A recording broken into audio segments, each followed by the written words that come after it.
Hello everyone and welcome into yet another live stream, and there is plenty of work to be won. Work to be done. We're gonna be working today mostly. That's the main thing. And so as such, I did a bit off stream. I did a tad, a smidge, which is these geometry nodes. I've set them up. So now they are way cleaner, now they are way more elegant. Because now we can just set up logic circuits. Yeah, they intersect, but you know, I don't know how I'm gonna check if they intersect. That seems like a lot of computation, which not necessarily we can just line them up. And so yeah, right now we can just do logic. There we go. Hi, the Brickmaster. I haven't seen you in a while. Hi. And so yes, and as such we can actually begin working on the video. Well, we need to work on the script, mostly.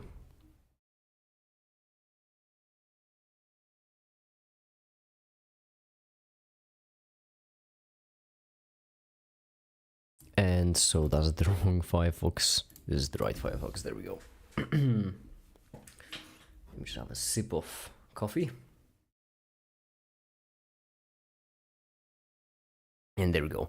My computer gets really loud whenever I switch to rendered view.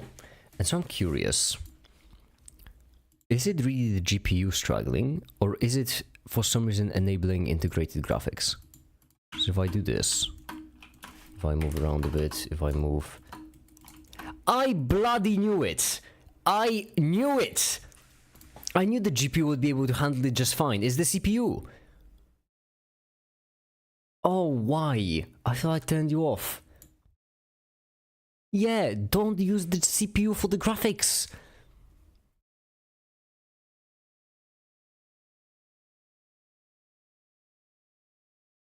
Oh. No. Don't use the CPU for the graphics. Why are you using the CPU for the graphics? I don't understand. Hold on, because this is ridiculous. I'm gonna blow random Ryzen Threadripper. No, I want to stop like using my CPU as a GPU because it misses a letter.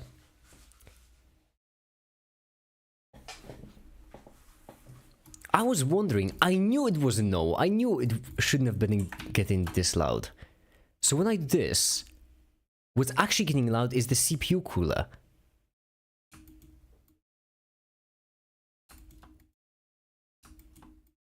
And now it's quiet. And now it's actually not using the CPU.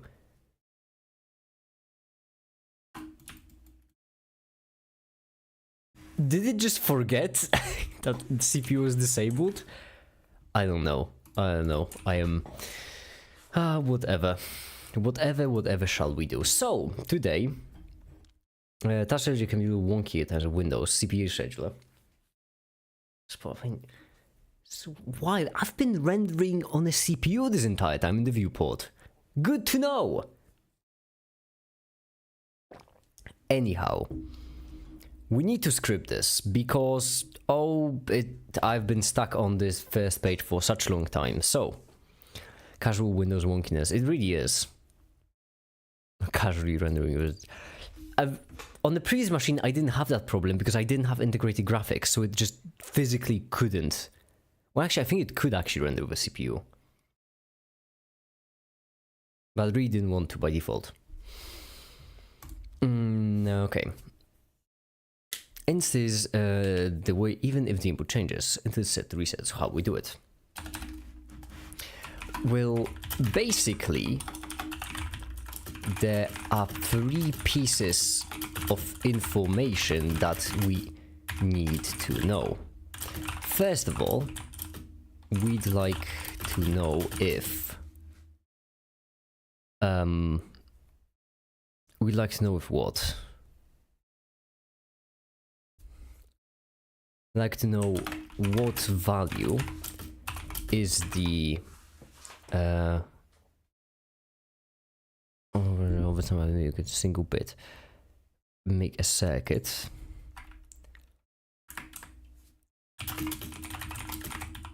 takes in an input and saved. First of all, I'd like to know what value is the cell getting set to, then what value was it set to, and then finally how should that value change. So basically, yes, how to in a simple way explain the circuit. Explaining an adder was easier, explaining a multiplier would be easier, because there we'll just need to like slowly build our way up to it. In this case, we need to explain using an AND gate as a map. That's why you buy a CPU without integrated graphics, not having a GPU, so Windows has less stuff to be wonky. I'm pretty certain there was a way to like disable it in Windows, wasn't there? I thought there was a way to disable, like make the BIOS, I guess, forget that, you know, CPU has integrated graphics.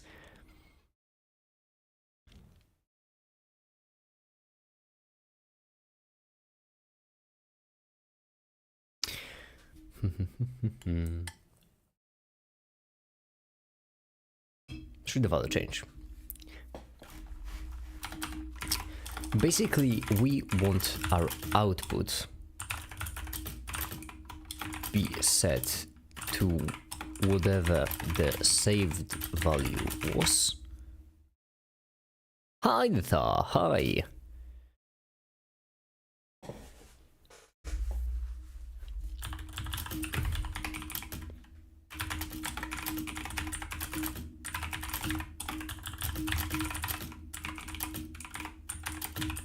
Have to eat dinner and I'll be right back. Okay, well, bon appetit, I suppose. The exchange, in which case we're just taking the input instead. There'll be a couple of things like this. Actually, let's play some music, because I have got a lot of music.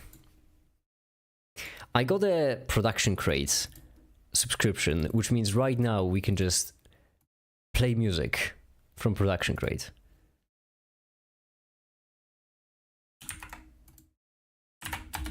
There we go. Play some jazz.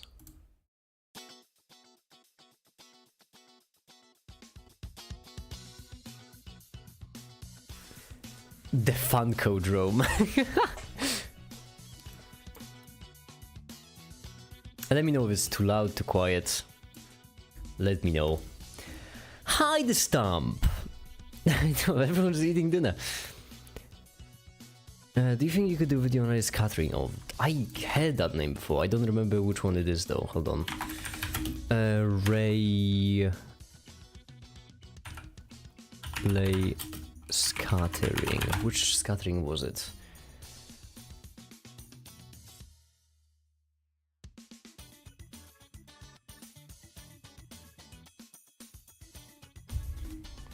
Scattering is below, so resistance is scattering medium.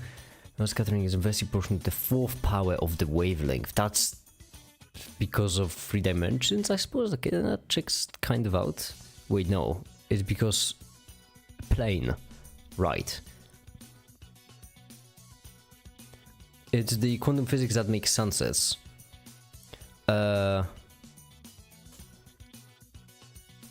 Maybe. That would be a bit of an annoying thing to talk about, because...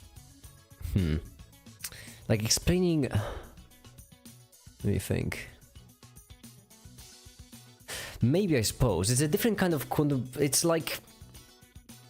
Going in depth into that kind of quantum physics would be quite advanced. It certainly would be quite advanced. I don't know, I could try. Okay, so... Taking the input instead.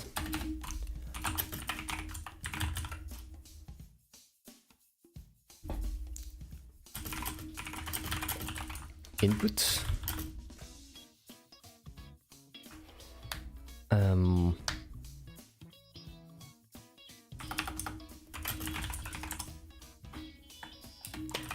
So how could we do it using the logic gates? Well, if we take the input and AND it with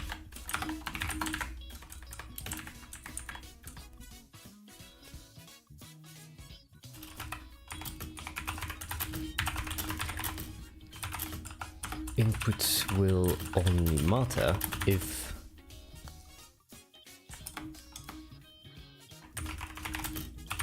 well, that's the tricky bit, because it actually will be 0001. It should be a bit more annoying to visualize. I guess we could do it with colors. Yeah, I'll try to do it with colors and hopefully it won't look too terrible. Input will only matter if the switch bit is on. Then we can perform the same kind of trick with memory and the inverse switch bits, in which case the will only matter if the switch bit is not on. We just combine these results using an OR, and there we go. We can write 0 into memory, then input stops mattering because the 0 is saved. Then we can switch it to a 1.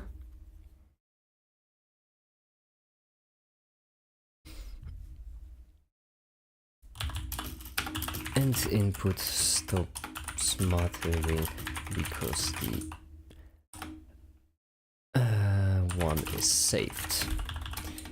This right here is this loop right here is us taking the out. Why did the VLC stop playing? I'm sorry.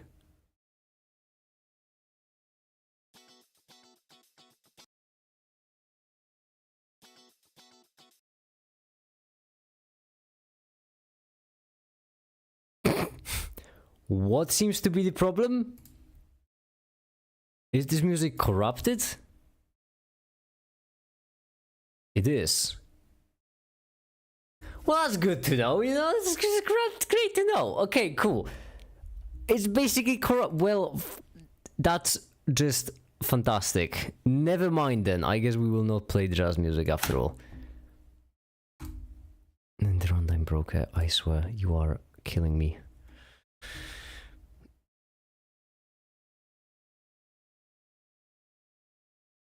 Unbelievable. Make it. I'm considering making custom TV. Anything else on that operates remote, because Logitech is discontinuing the legacy Harmony remote, so no more support. Any tips? Should I make it or not? Yeah, go ahead. Do make it. I have a friend who made that. A friend of mine made a thing of working a pretty similar way. They're pretty manageable.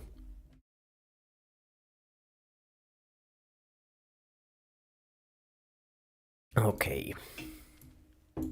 Right, here's just us taking the output and plugging it back in. Right here I'll have to record it and I'll have to see the flow, because I should take some time like really going over it, how it works.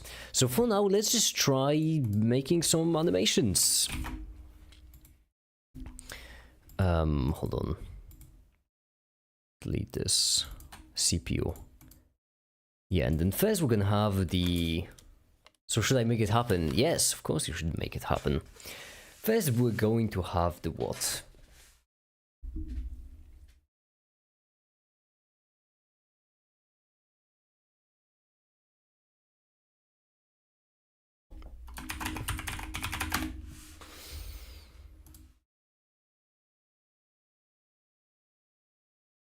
Okay, let's... Oh, this.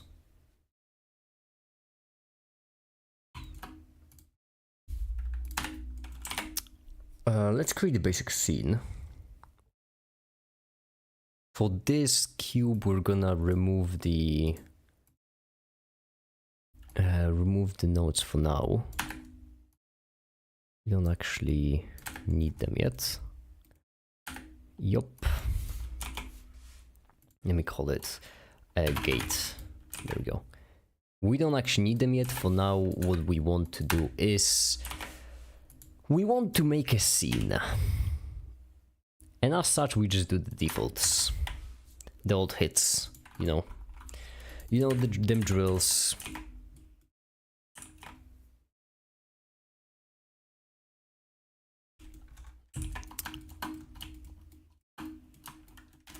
Alrighty, alrighty.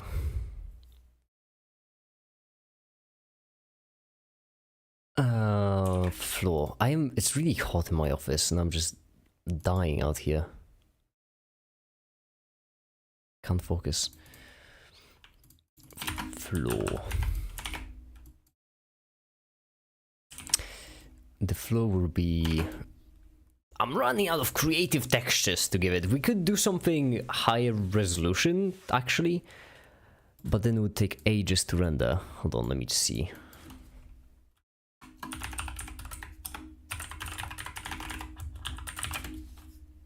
Oh, piss count 1 again. Hi, Lycan. How you doing? Any more adventures you've had, maybe?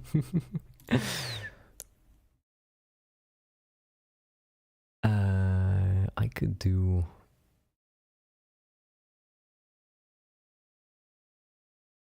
I can do.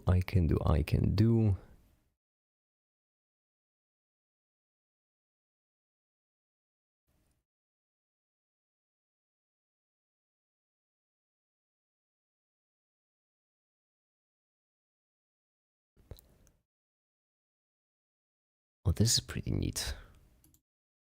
Give me a second.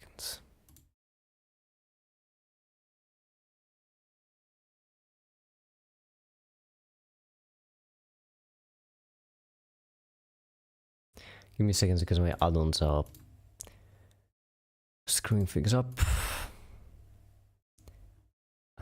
This one.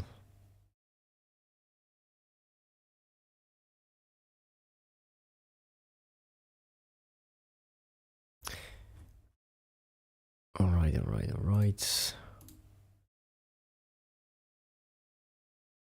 And there you go. I forgot to switch to live chat. Oh, I actually genuinely forgot to switch to live chat. There we go. Now I am back. Now, right here, what we want is objects, then materials, and then inside of materials, we're just gonna have the metal.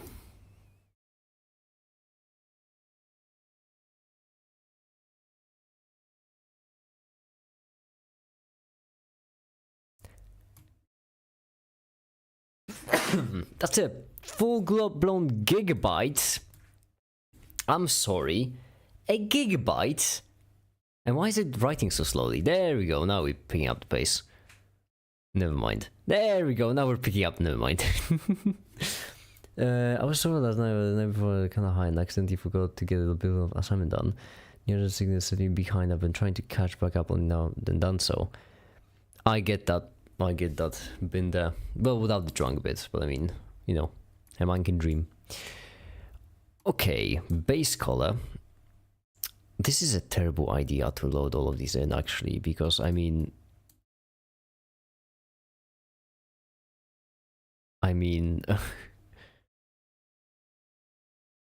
obviously it's a terrible idea. It takes half my GPU just to render in viewport and however much memory. Oh yeah, that's a terrible idea. Why did I download it in the highest quality? That was not necessary.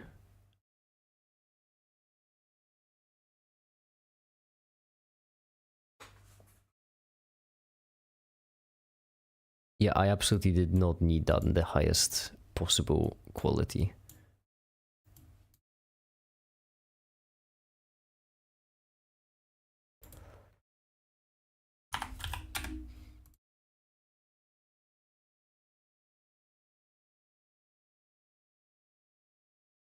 Make it random, you can quite literally get drunk, you don't have to dream.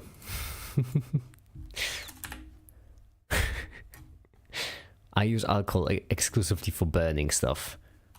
Not for me.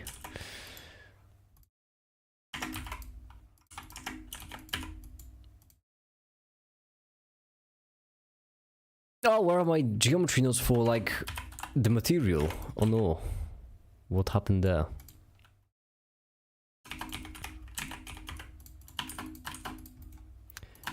Equal, which will be color. There we go. Then brightness, which will be emission. Like, no wait, that's incorrect. Because right here should be color, which will be, you won't believe it, a color, and then this. And let's do a 10, because why not? And now what we want is we want to make this floor look cinematic and proper and, you know, advanced and high-tech and such. And in order to do it, we will just use this texture coordinate mapping value. Let's do a 10.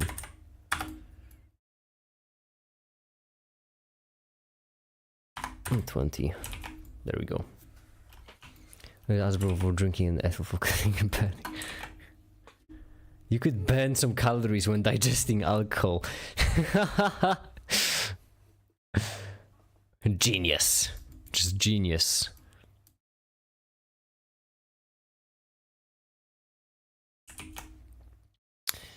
And then height into displacement.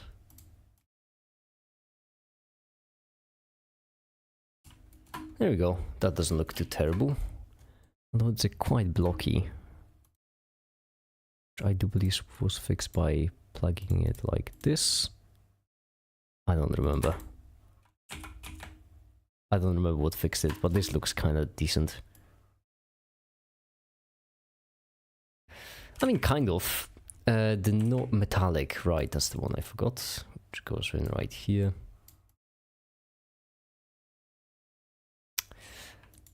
That looks pretty good for a floor, doesn't it? I'd say so. I'd certainly say so.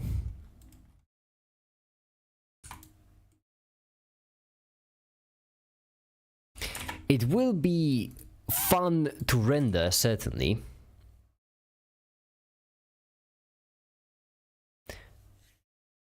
Set the roughness to how bright that part of the floor is. What do you mean? Like, you want me to make the floor glow?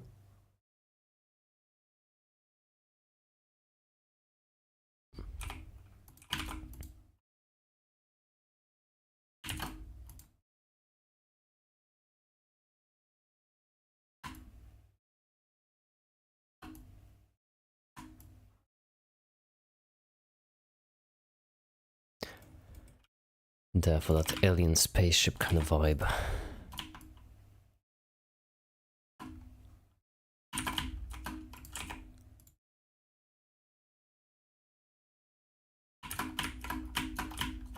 Darker is rougher, less reflective.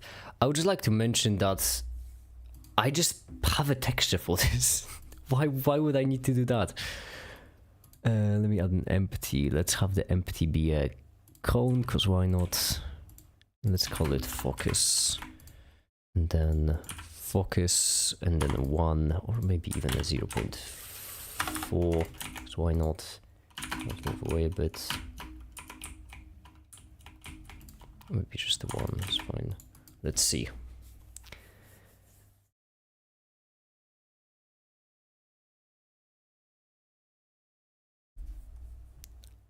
Yeah, okay, we instantly lose everything because we lack samples, which I mean, I don't like this kind of compromise.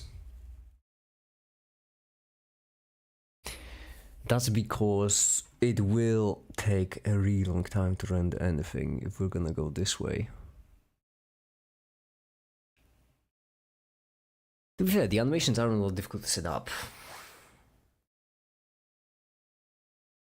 Let's have multiple light sources. Let's see how that would look.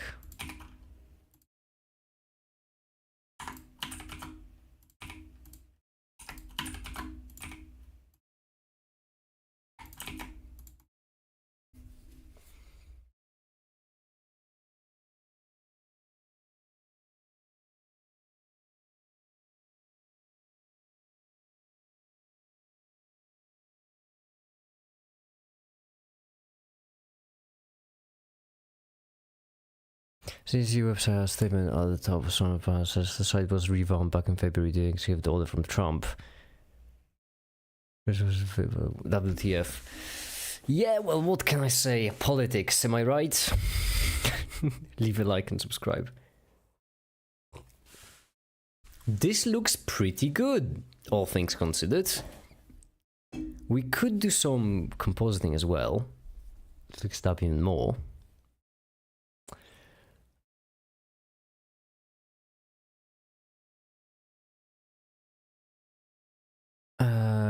There was like a way to get depth. Pays about politics, am I right? Yeah, that's what I'm saying. We don't want to get political here at Make It charity checkups, you know. That's what I always say right before getting political.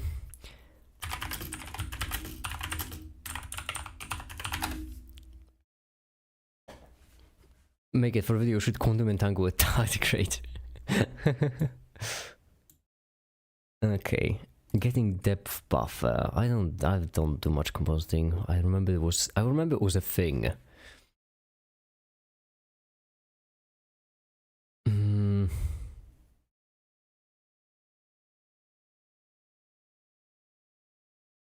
View layer properties passes data.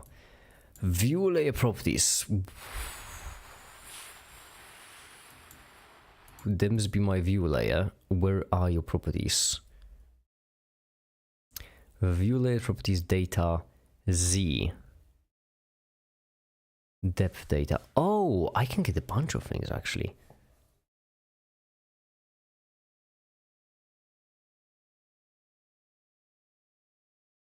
Huh.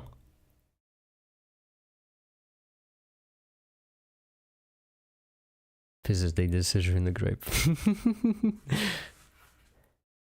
Really hard now. I'm hoping the rain doesn't cause another outage again. Lycan, at this point, honestly, that's kind of metal. After going through all that you went and then doing it and then going for it again, I respect it. Alright, let's render it now, because we need the depth data. And then what we're going to do is we're going to pass the depth data into Blender. This looks pretty good, doesn't it? That's what good textures give you.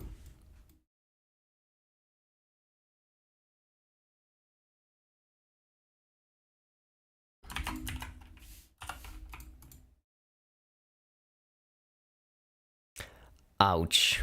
No. Why is the depth all just one? Why is the depth all just one?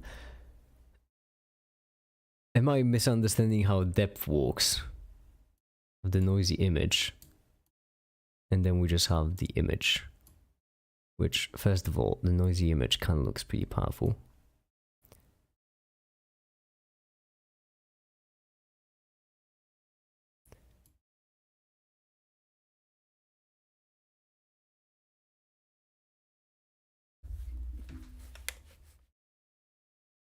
Okay.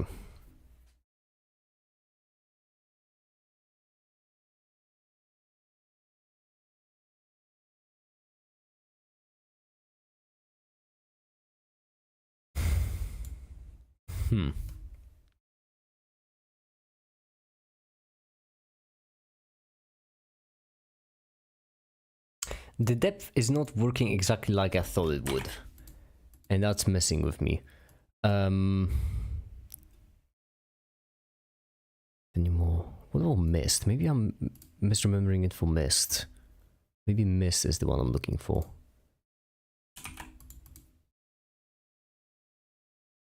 I recommend games like Time Raider. Minecraft Terraria. Minecraft Terraria don't get dull. You always get like the 2 week, you know, that 2 week phase when you come back to the game, start playing again. Okay, now that we have this, does the mist get actually saved? Yes, alright, neat. That's because color ramp.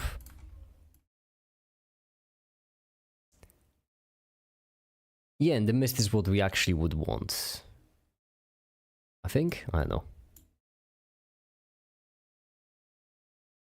Mist allows us to... So mist is actually what I can use for a certain depth. I get it. Now,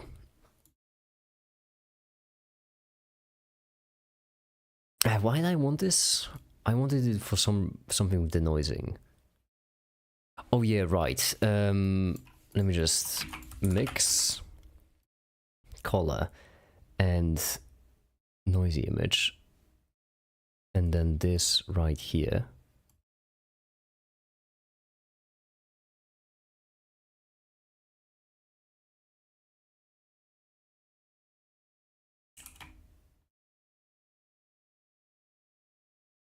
Oh yeah, I got it backwards. Whoops.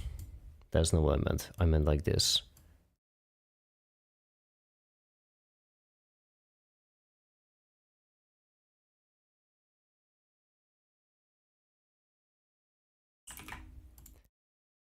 There we go. Silent cube.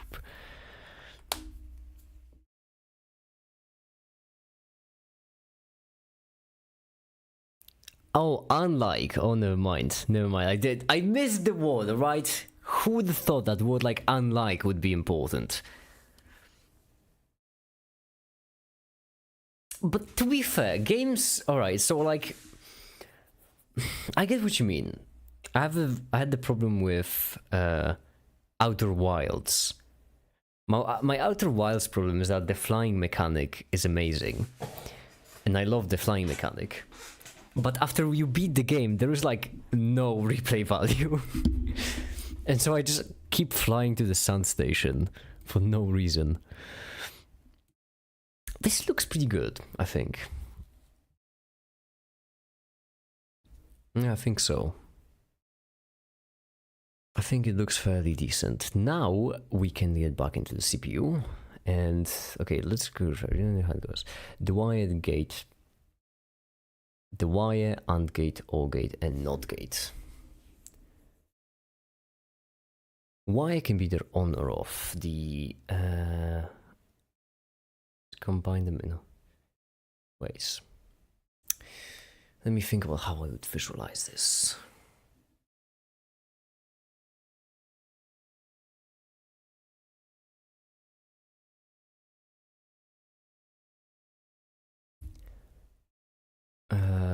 Yeah, we should do it probably a bit differently. I would prefer, because the way I would like it to be done is just have one long circuit which controls. So basically, we like remove the cubes. Oh yeah, it's supposed to be volume. We remove the cubes. In their place, actually keep this cube. Oh, it shouldn't have been black. Now it can be black. In its place, we use the nodes in order to make the logic gates.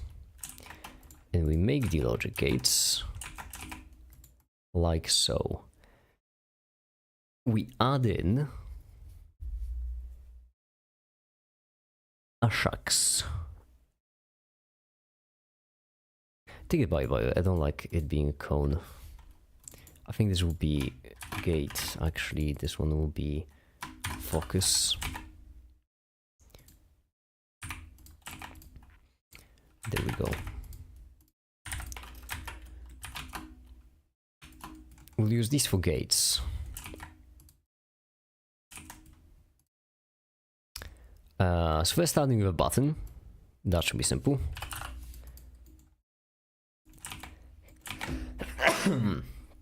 Ah, bless me. We'll just do a simple button and a NOT gate for now.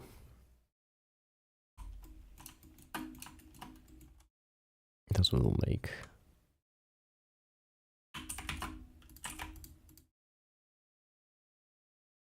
Button and NOT, yes. Geometry in.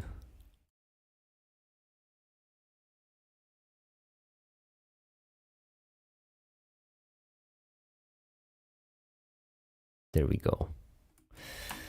The only problem is that it's a bit dark, However, that's a simple fix. We can just go in right here and then math multiply it by like, I don't know, 20. Yeah. That would do the trick. Bless me again. Alright, let's do a 50 on the floor. And you can be... Oh, you can actually stay the way you are. Now if we take a look at this, the render should look fine-ish.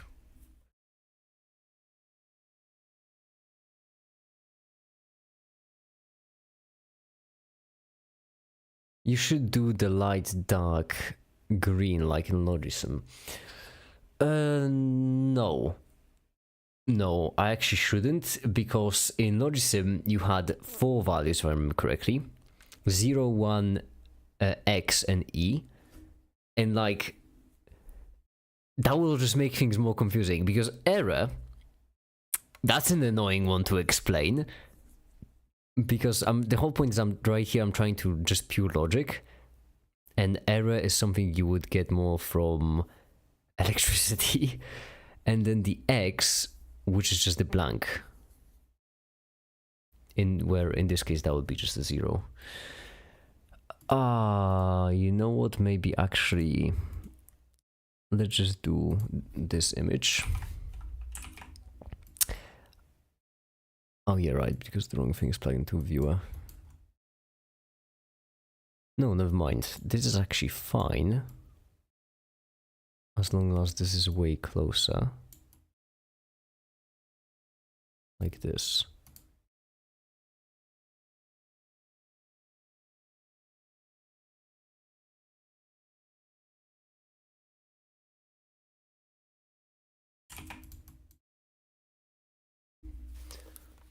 I am curious. Like, if you plan to talk about buses, I recommend mentioning the first if they're just like not connected. I am in practice about even naming convention guess. Alright, there we go. This looks fairly decent, I'd say. We can make it a bit more like my shift key is really not cooperating with me. Let's say like 1.5, see how that goes.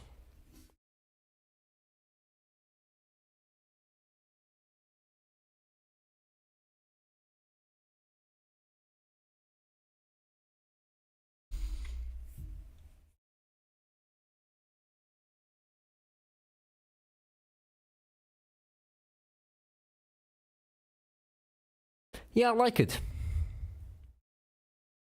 I'll be honest with you, I like it. I really do.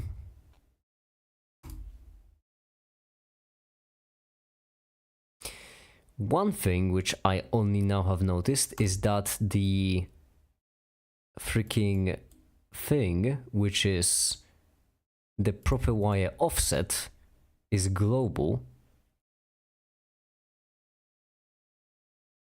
But we'll manage. We'll manage somehow. Okay, so first things first, what I would like to do is add motion blur. And what we're going to have is, we're going to make the circuit volume invisible in this view, there we go. We're going to make a circuit and we're going to explain the very first thing using that circuit. Hi, the farm main. Hi. Man, the streamer makes a lot of Make-It references. Why again, not gates? Yeah, simple. Alright, so this, then this, then this, then this, and then this. That is what we will need. Right here we're gonna have the last one, which will just escape. And then here's how it will go. Into geometry nodes, we will have 3 buttons. Yes, 3 buttons indeed.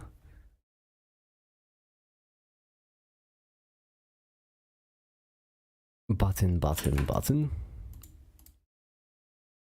where this button will go into this one, where this button will go into this one,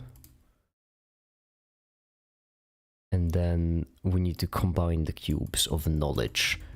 The cubes of knowledge. What's a square connected to a rectangle? It's logic. Quite illogical if I do say so myself.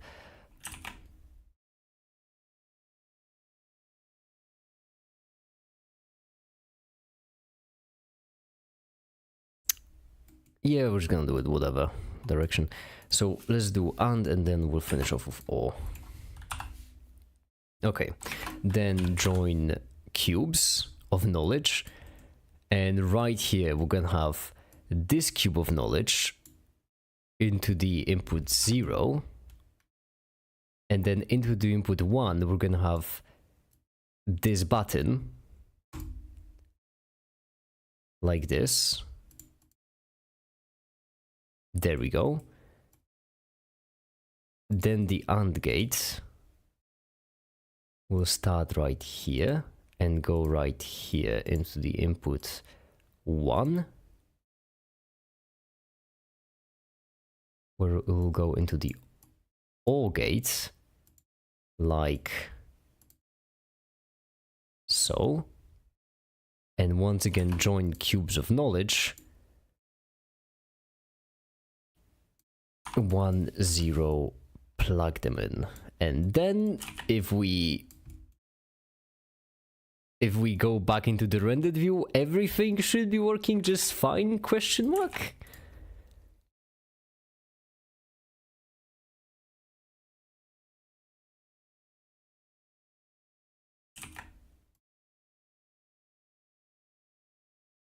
Yeah, that looks like logic. Okay, well, hi the Catman. Alright, that's good. As I think so. It is a bit too bright and everything else a bit too dim. So instead let's just do... actually... Let's have everything be really dark, but not quite black. Like this. No, like this. Like some kind of studio lighting, maybe, I don't know.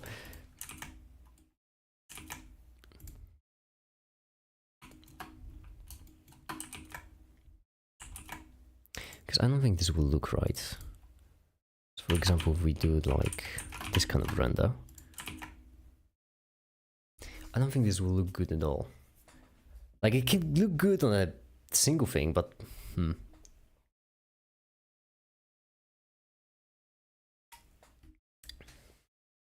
yeah, you see, like, it looks fine on the render.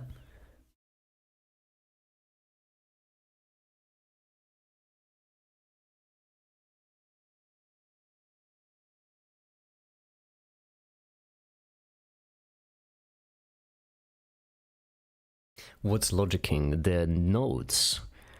Me when geometry nodes are logicking. This looks fine, I suppose.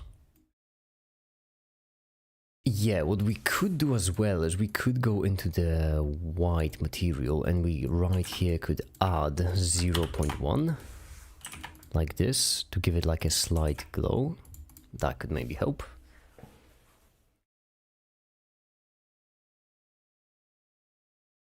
I kind of like it. I really do kind of like it.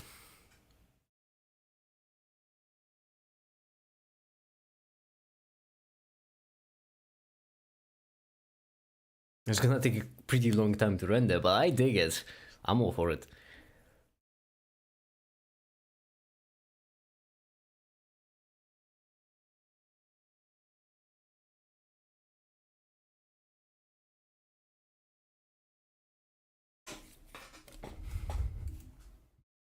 Okay, yeah. There we go, I'm sold. We could move these a bit closer together. They don't have to be so far apart. Well, the output can be pretty further away.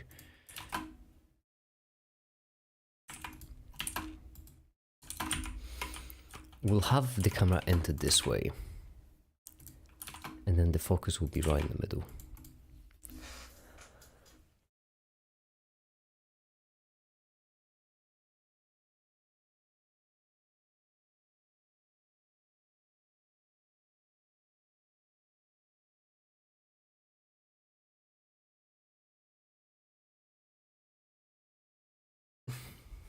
Yeah, neat.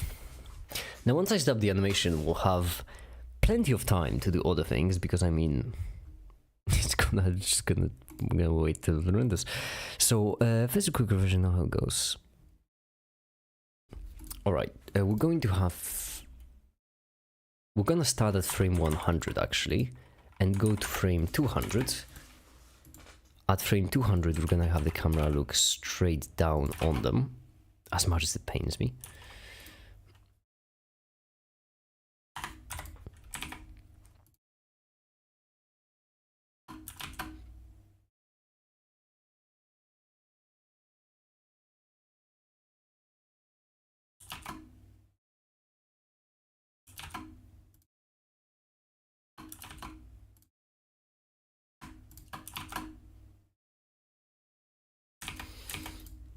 There we go.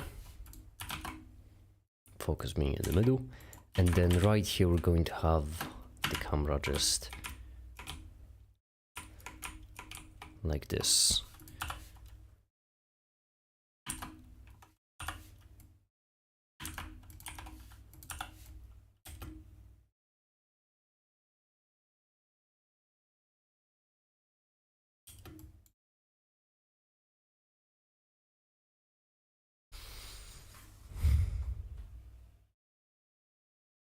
I can't tell if I like it. Whatever. It should be... Well, the background being actually not pitch black looks a bit off. But right here, I'm afraid that pitch black background will make this look really weird. Never mind. That actually is pretty visible. Everything here is actually fairly visible. Well, the tops of the cubes, yeah, that's a bit rough, because the only reflection they're getting is from volume scattering. But sacrifices must be made.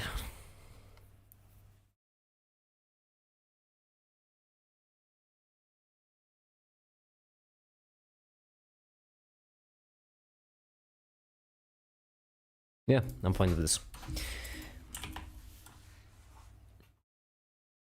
The only thing I'm going to change is set all of them to be 0 at the end. We'll actually have them change. The first one will change every 20. The second one will change every 30.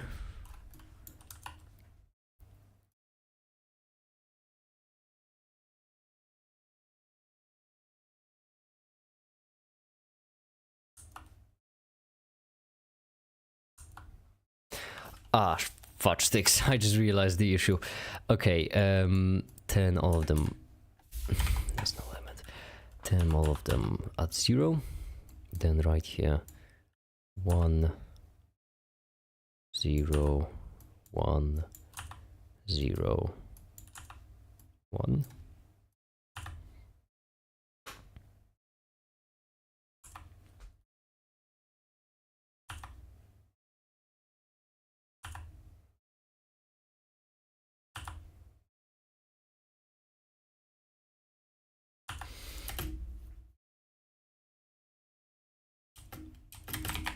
I like it. All right, time to render.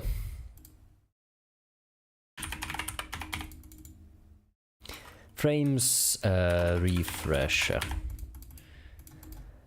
Accept Vmpeg and Peg 4, file extension, high quality, everything ready to go. Set go. There we go. Neat. Now that we're rendering, because we need to find something else to burn the daylight, even though it's in the middle of the night. And I suppose what better way to do it than to start up some SolidWorks and actually get to designing some physical components.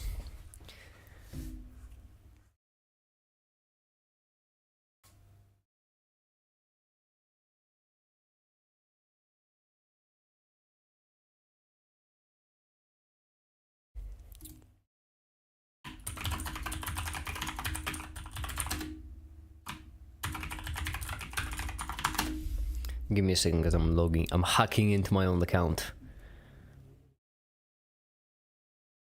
I'm hacking in.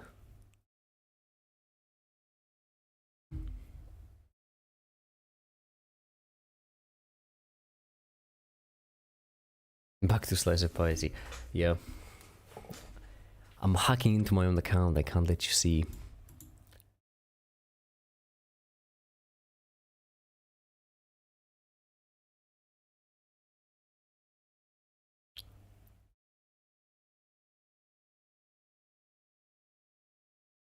And I think my SolidWorks just died. It's not turning on. Uh-oh.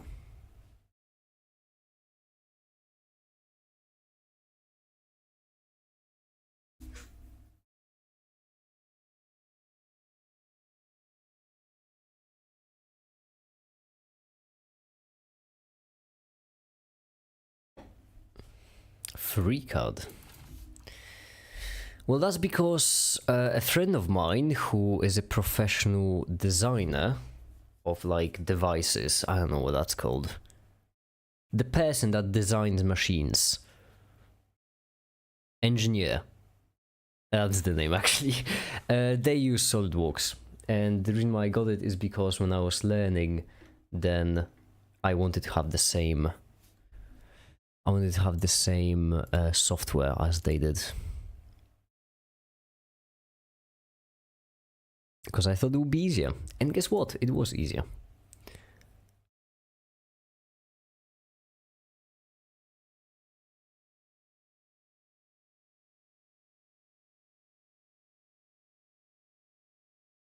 There we go. Now, here's what we're gonna do. No, wait. Motor adapter. Yes. The motor adapter, we're gonna create a new thing, we're gonna call it a plate. And here's how it's gonna work. We're going to have a plate, so a front plane. Yup, we're going to have it with...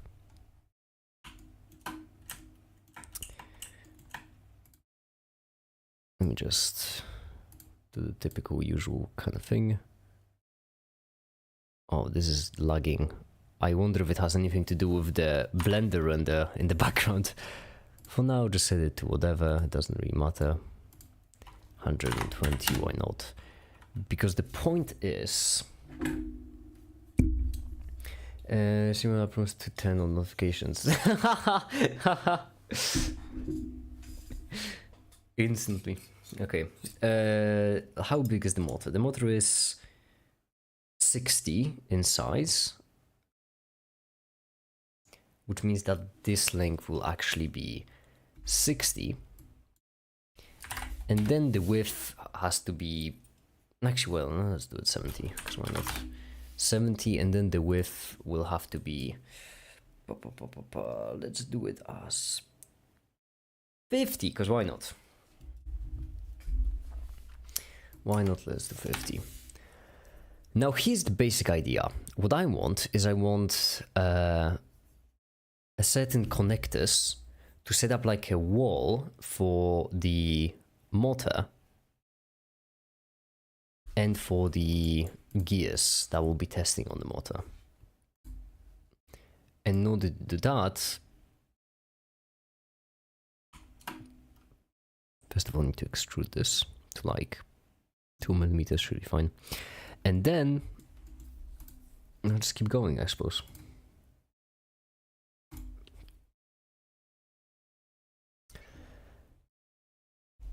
Although I do remember there was like a... Wait, first things first, this can't change the next yeah. First things first.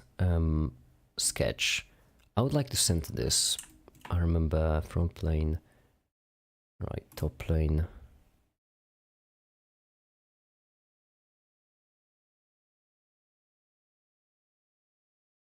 Oh, it is lagging. To the top plane. Not an angle. No, that's not what I meant. That is absolutely not what I meant. I meant the distance.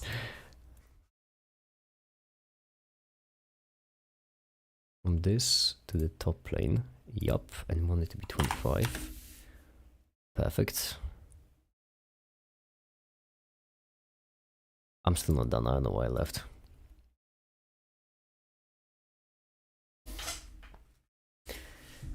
That's because the other side has to be done as well.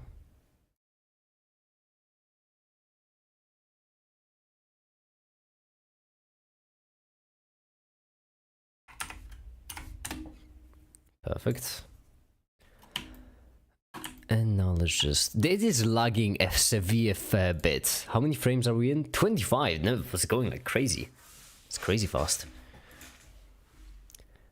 From a week or two ago, I think I'll keep it myself, but don't be surprised if I share next time high while you're on stream.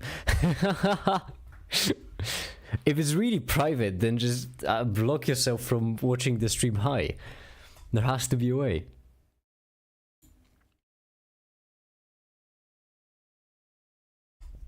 Okay, the motor from the base to like the thing that where we'll want the wall to start, it is in fact 57. 50, 50, 57, which means we want to create a new like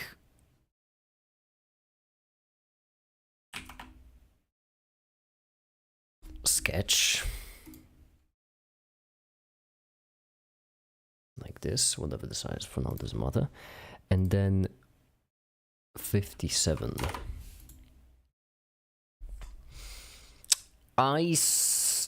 Yup. Now this would need a certain thickness, which will be.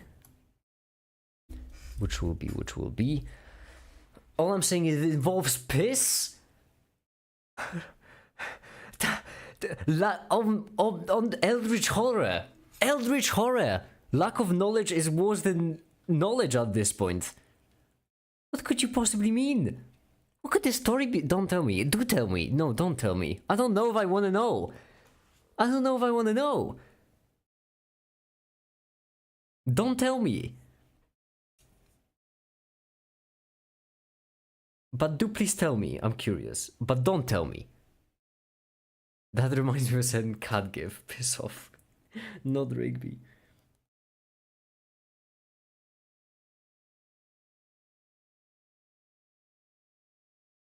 What have they done to my precious Rigby?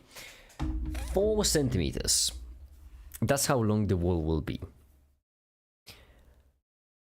Which means, but that's the connector before the wall. Right. 4 centimeters. No, wait, 4 centimeters, that's how long a connector. No. They have to share, which means this has to be 2. And then the wall will have to be the other 2. Yes. Can we bring back the make it kill Pope Francis joke? Oh yeah, that joke, which I'm glad you reiterated it was a joke, because it was. It was a joke, a goof. You are funny, ha ha ha, we get it. Now stop with the rumors. Okay, so this is the length of the engine that way, what I mean. Then 57, the entire thing is 70, so 13.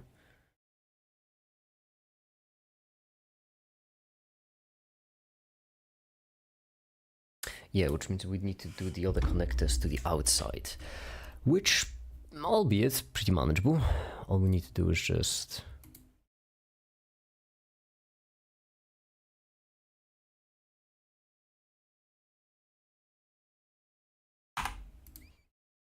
two. Let's do a 4, because why not? Let's do a 4. All right, perfect. Then extrude both base by 4 again. Perfect. Then this one, mirror.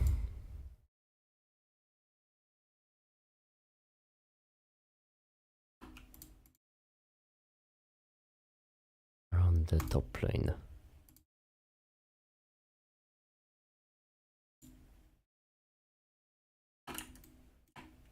Wait, no, don't mirror just yet. First, what we would like is extrude this by 4, yeah.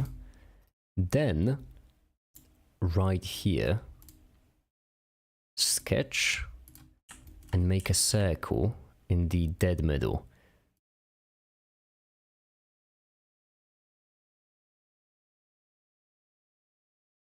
Instead of the angle, I could do it more efficiently, but who cares? Who cares about efficiency in this case? 2 from each side, and then the radius we want it to be for M3s, which means 3.3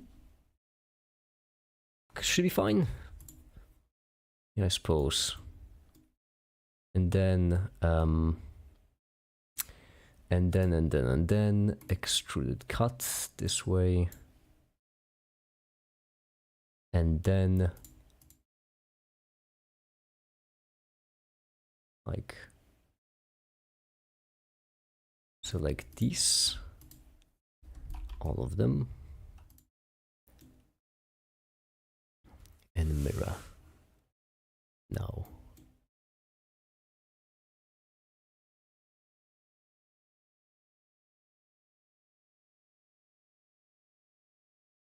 I don't mean to be that guy. Do I need to mirror both of them, really?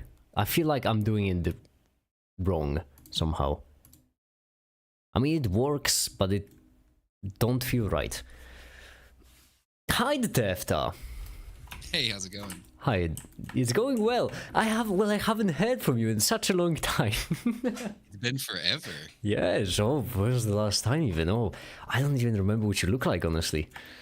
Yeah, months ago. It's not years. I bet you have a beard by now.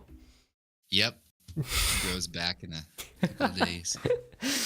Well, I did start the stream way later than I imagined, but I am doing what I said I would do. Oh, which what is are you doing? working on the video and just setting up some basic 3D printer parts. Nothing too crazy. As I mentioned, I need to like build up the skills. And so this I think is actually done. What I want to do here is like, I want to put the, hold on, let me normal to it. Right here I have some holes for the screws, and then I want to put a motor right in here. Then make some simple walls that would connect to these holes, and then right here I'll have a motor. The gear from the motor will be right here, and then there will be like walls which will support additional plastic gears in order for me to like test gear ratios using that motor. Oh, okay. Yeah, yeah. Which I think should be fairly simple. I'm actually not 3D printed right now. Why wait? Jesse is just sitting right next to me, waiting for... Those holes look pretty thin. What's the thinnest part of the square hole thing? The thinnest, that's 3.3 minus 4 divided by 2, which is 0.35. So your nozzle is 0.4 millimeters. Is it so 0.4 right? or is it 0.25? Hold on. And it will squeeze out to about 0.5 usually, right? Fair point, yes, okay. So I would make the walls thicker, because I bet you it might actually mess up the print. Yeah, you're probably Sorry right to in be this a case. backseat driver. No. I mean, in this case, what I would normally do is I would like export it into an STL, load it into Bumblelab, and then I would see that there's like a single layer barely holding on. That would have to redo the whole thing. So it actually saved me a fair bit of time in this case. Okay, cool. Am I selecting smart dimensions on extruded bits is certainly fun. There, I think I selected the right thing. I think I did. Okay, so now we want 5. Can I not change this? Right, I remember there was a way to change it. I don't remember how. I can manage. So do you have sketches in this program? Yeah, I do have sketches. However, and I know how to edit sketches, but extrusion of sketches, unless there was like a way to... Oh, edit feature. There we go. Festive. Now I can just set it to be 5. Let's do a comfortable 6. There we go.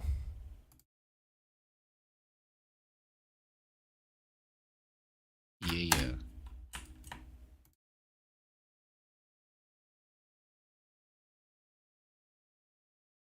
It's really lagging behind because of the blender in the background. You making a smoothie? Yeah, it takes a lot of energy and computational power to make a smoothie nowadays. With those blenders. Yeah, you know, actually a pretty neat scene. I need that cinematic, you know, glow, reflections, motion blur, and depth to explain logic gates. It is crucial to the process. This looks like a frame from an action movie. Yeah, it looks like a bomb being diffused. It really does, and it's just there to explain basic logic gates.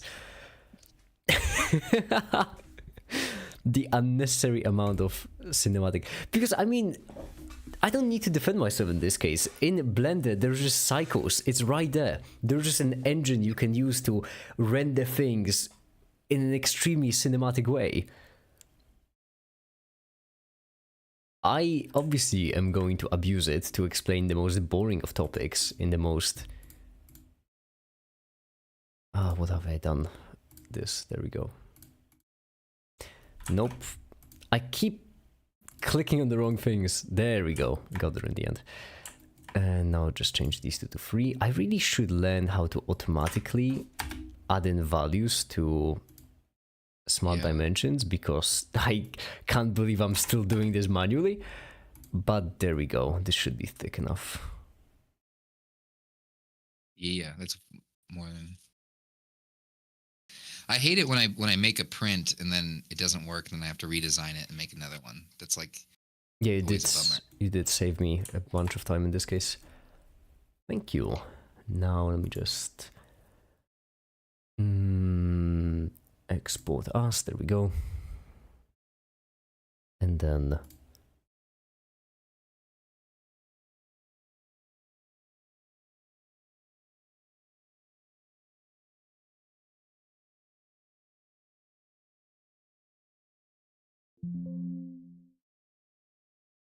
All right.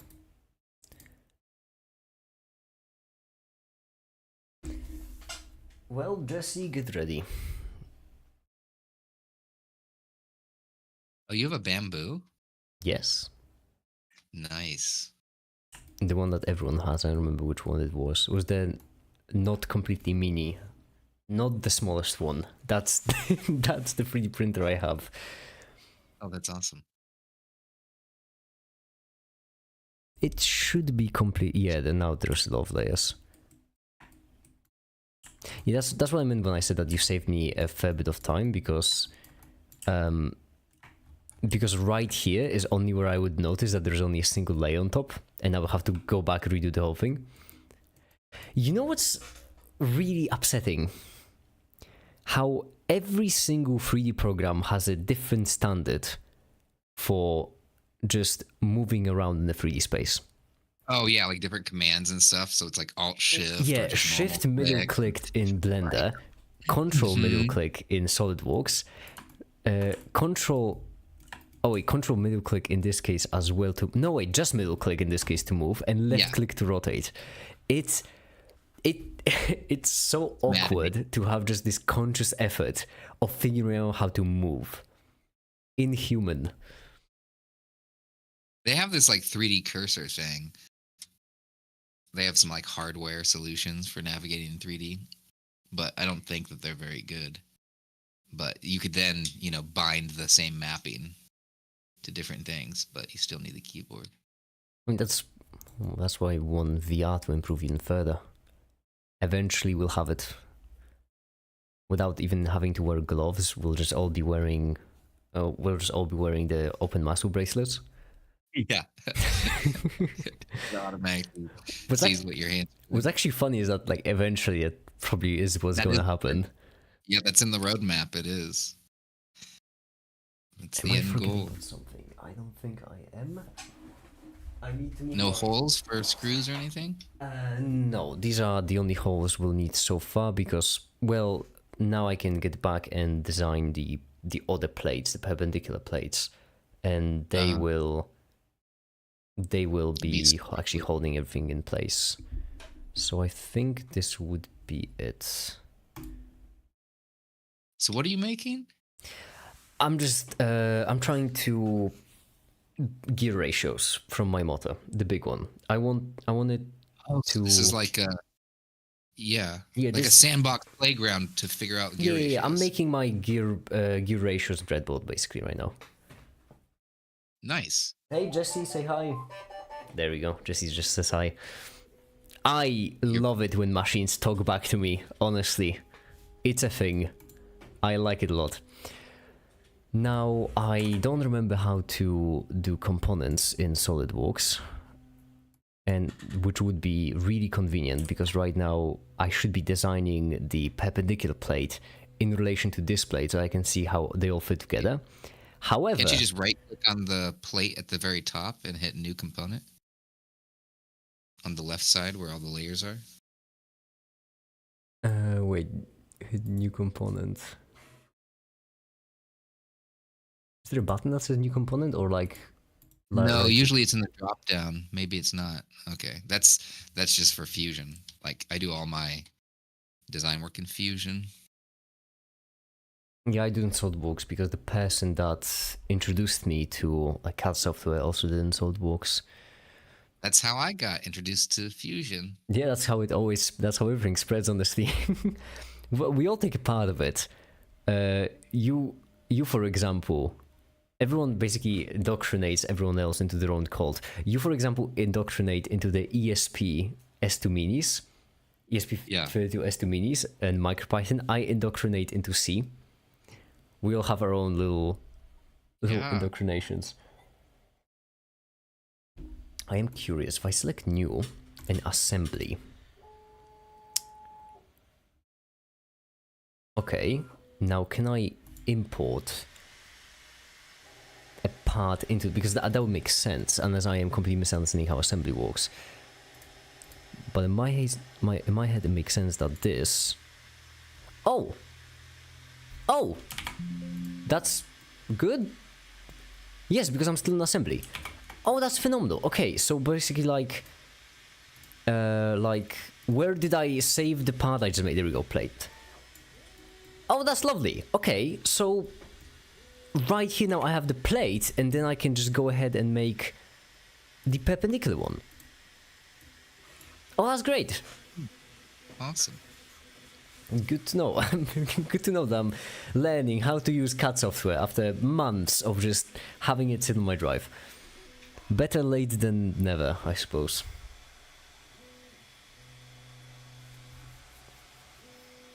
Let's call it assembled. There we go. Alright, but we don't need this now, only we need a new part. We need that part to be... I really should have noted down the values first. The size of the plate is 60, if I remember correctly, 60 by 70? No, it can't be. I feel like I should be designing something while you are. Yeah, now you get to know what that feels like, basically. Now imagine the same thing, except it's for everything you do. Whenever I just see, and whenever you post on the Patreon channels about open muscle, I'm like, oh man, I'm wasting my time talking about quantum physics. This. Now what am I doing? I could just go in and check, I think. Oh, it adds the entire part.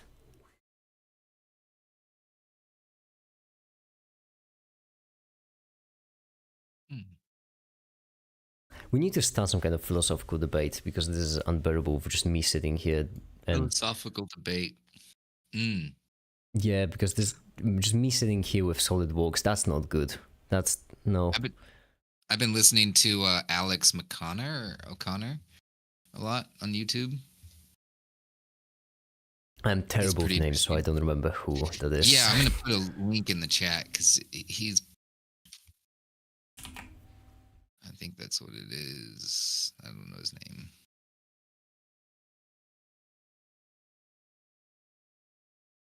Alex O'Connor. You probably have seen some of his videos.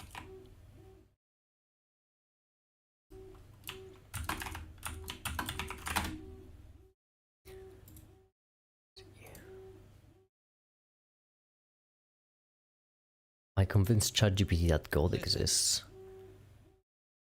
He's a prominent atheist, and he debates Christians a lot or theists, and I just like the way that he approaches a lot of philosophy and other items. It's pretty cool. Like, he's very knowledgeable.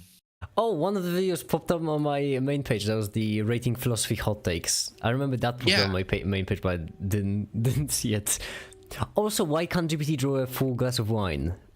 That was putting up a bunch, but I just never actually saw it, because I imagine the reason why it cannot generate a full glass of wine is because there aren't any pictures of full glasses of wine. I don't think That's probably true. I imagine that's why.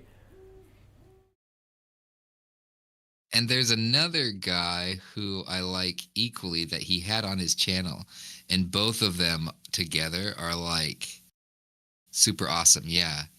It's, what is this guy's name?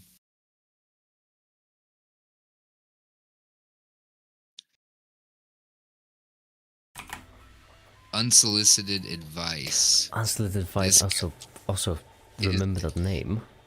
So these two are, if you want to talk about philosophy, but like these two people are my go-to because I love the way that they present information. And it's like, it makes it fun, and it makes me passionate about the subject. And I don't have time to read all these books, so I figure out which books I want to read based off of their, musings. That's reasonable, I suppose. Don't judge a book by its cover, but do judge it by what someone who has read the books and knows a lot about the topic says about the book.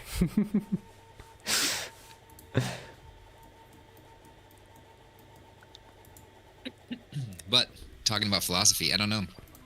It's interesting. Like, a lot of people are talking about Plato's cave analogy, how philosophy has really been taking off recently a lot, and I do mean a lot.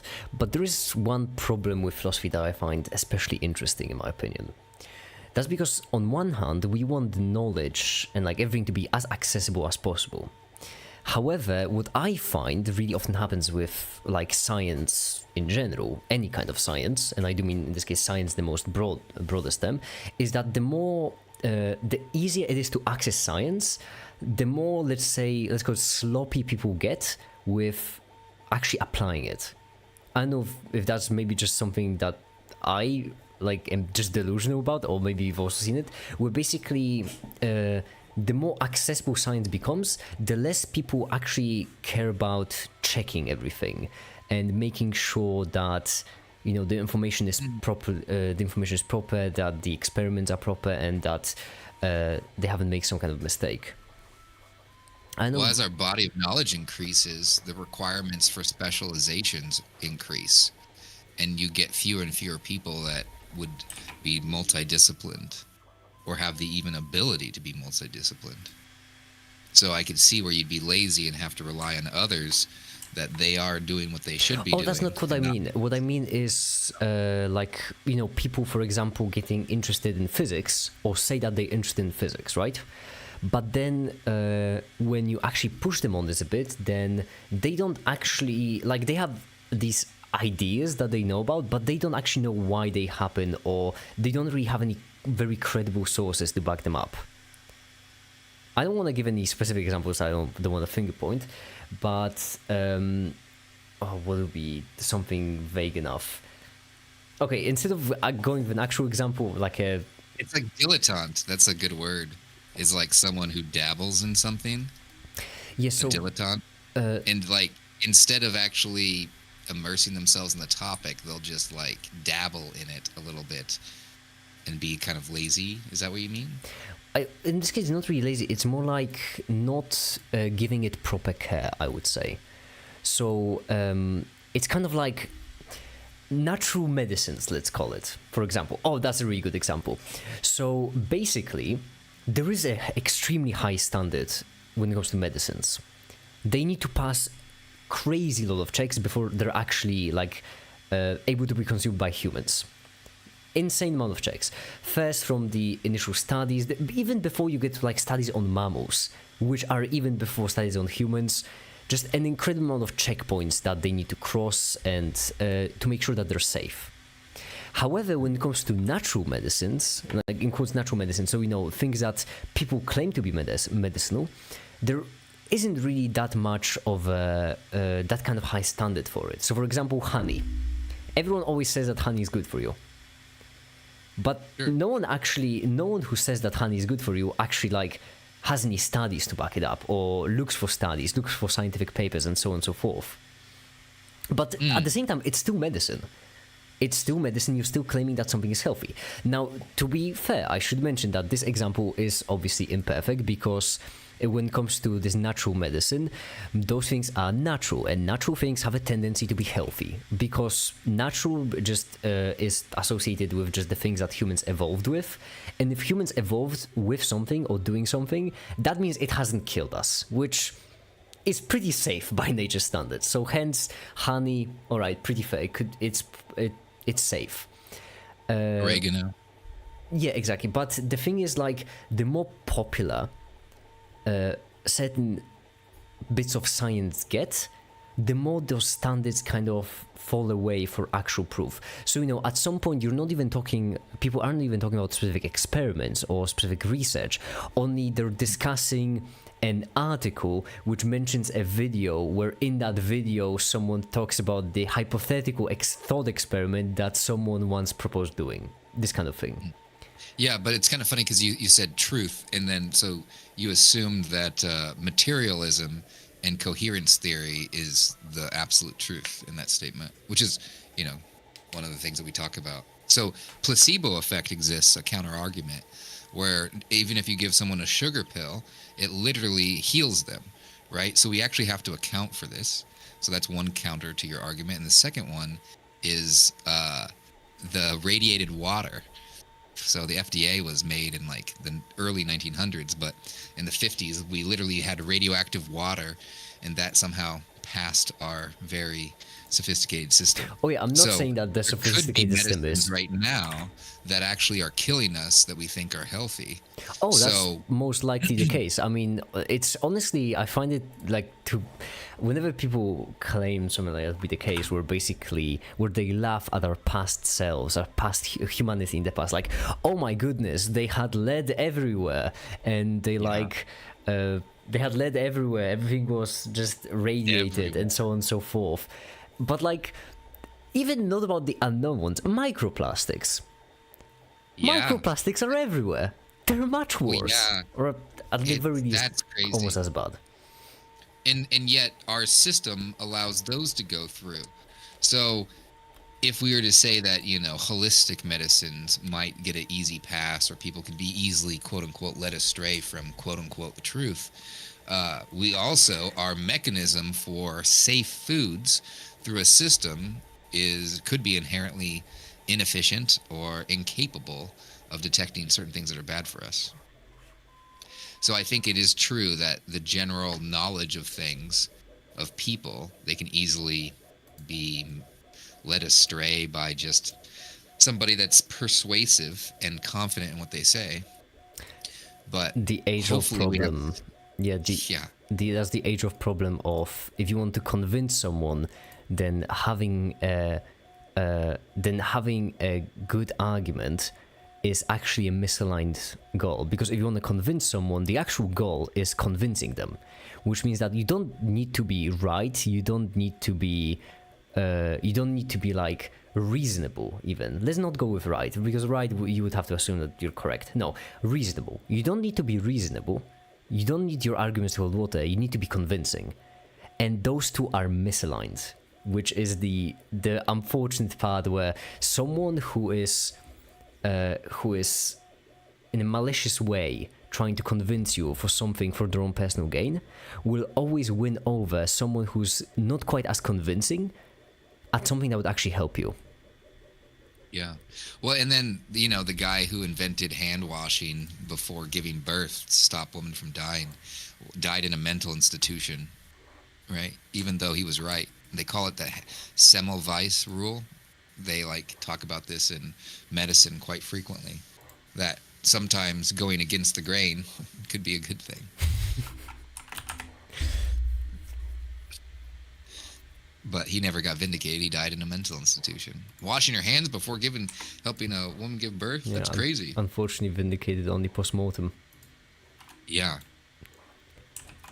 So it's interesting. It's interesting seeing.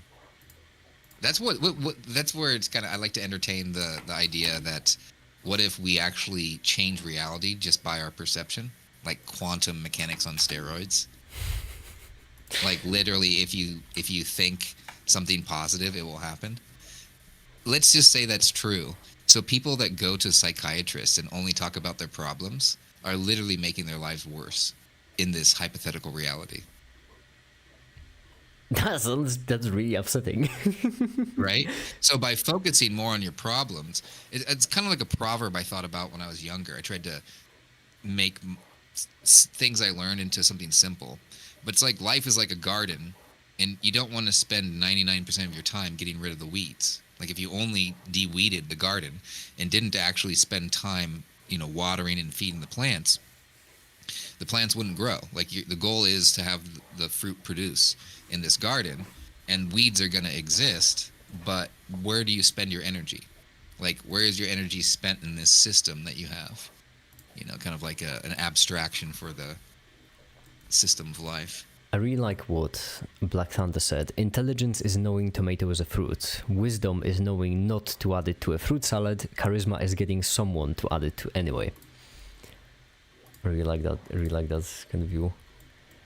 I do too. The unfortunate... But that's the annoying bit. There are so many problems which are unsolvable by definition. Misalignment is always the most obvious one. Yeah, and there exists systems outside of logic, right? Like love, for example, and like beauty and art. Like even if you could quantize them, are you missing the point in doing that? Or what if we had all the information and everything was fully known in this system? Could we even solve the problems then? Maybe they're not even meant to be solved that way. Because you can easily come to the conclusion, if we only had more data, we could make better decisions. But let's look at the curve. Okay, we've been getting more and more data over time. Have we been making better decisions? Right? So will more information about something? One of my best quotes, that's the information doesn't matter, interpretation does. If you can have all the information you want, but it's actually how you interpret that information is what actually gives you anything.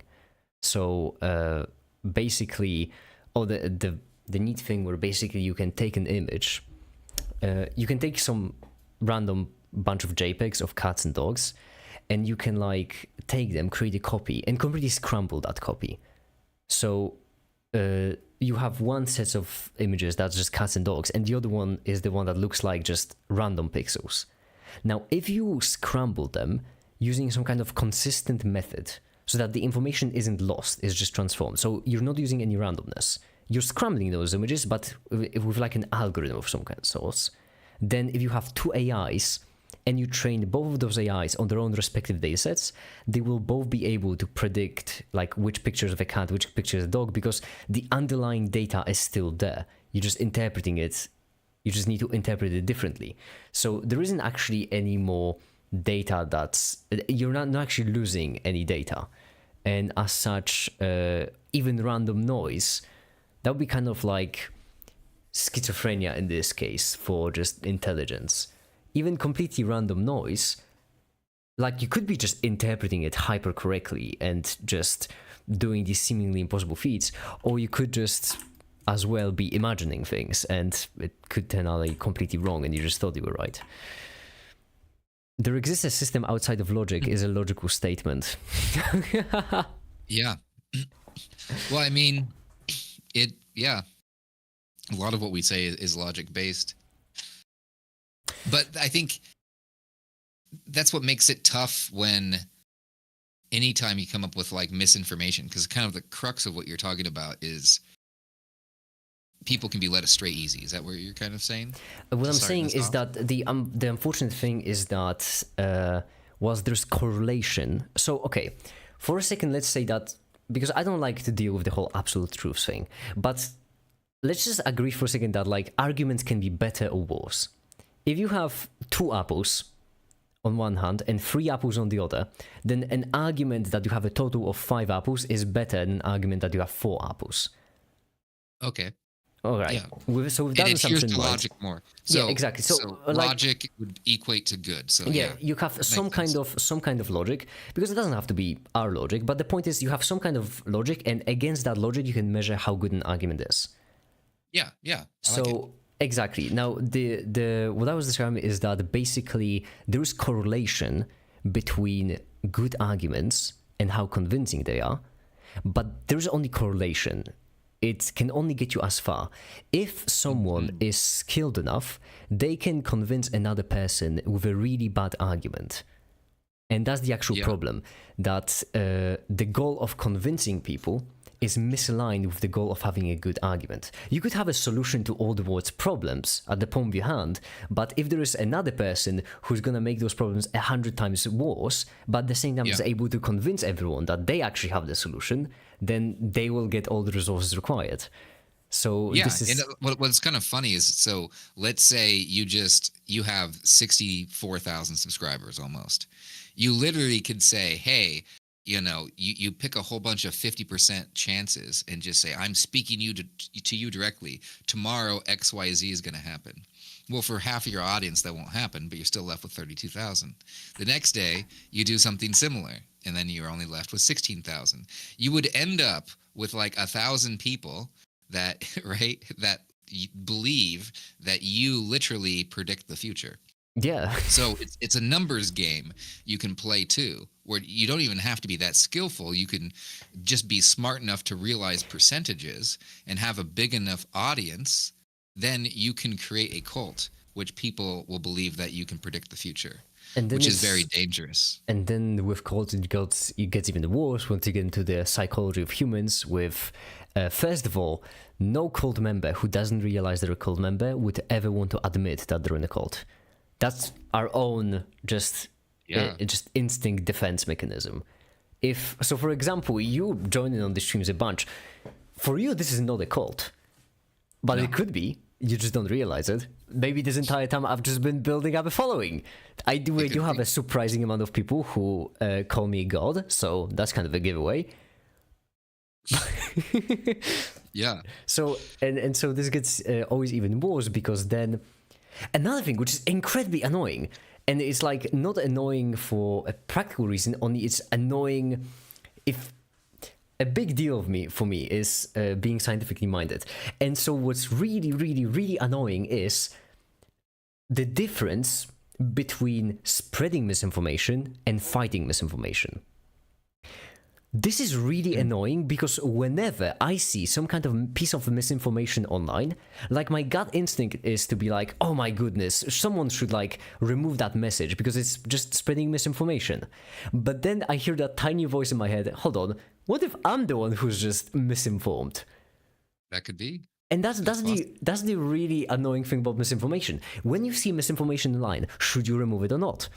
Because it is possible that it is misinformation, it would be harmful, and more people will get misinformed, leading chain reaction. Well, it's just like we measured 2 galaxies that were interacting with each other that had 2 separate redshifts, right?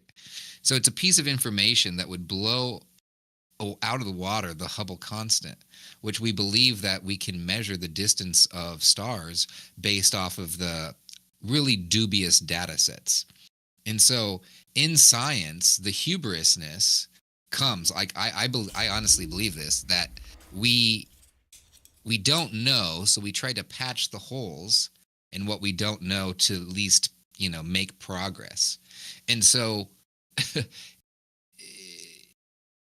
we do that, I think, even for very smart people are easily able to do stupid things, but there's enough of them they agree together and they create like a consensus cult almost, right? And so observing our own in this world we're talking about, bad logic, observing our own bad logic and not having it be immobilizing to us, but maybe help us to figure out what we're passionate about, how we can add to society, I think is why I entertain thoughts like this. Because I exist in a world where there are lots of problems, and I have a certain skill set and passion. I try to apply myself to those and be productive. And so I see people that are spreading misinformation as actually pretty bad and dangerous. So yeah, where do I stand on trying to stop that or trying to be Well, knowledgeable? for me, the biggest issue is that I misinformation. Oh, actually, no. I should be exact. Deliberate misinformation. So Yeah. Okay. because people who want to misinform others, that disgusts me. I really don't like it. Yeah. I find it just straight up disgusting. And so You'll anger when me. yeah, Yeah. so for Disgusting. example, let's go with something simple, trivial. Let's say that there is someone trying to misinform others into convincing them that the sky is red. All right, very mild. So someone's trying to disinform them. If I see, for example, I don't know, on the Discord server right here, someone is spreading misinformation that sky is red, and let's say for some reason it's dangerous. I don't know, people will get scared, whatever. So it's dangerous. That disgusts me. I don't want them to do that, especially here. I don't want misinformation. But at the same time, if I delete their message, or if I remove them, or if I in some way force them to stop doing that, then, well, if I'm right, then that's good. I've just stopped misinformation. If I'm wrong, then I'm basically spreading misinformation. But as a scientist, I can't really accept that, like, I am absolutely wrong or right. I can only accept the best model out there, which would be that, okay, according to my model, sky is blue. But I have this another person who clearly seems to disagree. And now here's the question. Are they making a good faith argument or are they making a bad faith one? There is no way to tell. I think the fact that, I like that. poisoning It's the like well. it's almost like when to speak up or not. You should call it like the speak up paradox. Yeah, Like I don't know, right? Because should you do an action because that's essentially speaking exactly difference or between not? difference Like, how is between that? teaching and indoctrination. Basically, that's kind of what it would be. On one hand, you want to stop them, but on the other hand, you by the action of stopping them could make you the hypocrite of the situation.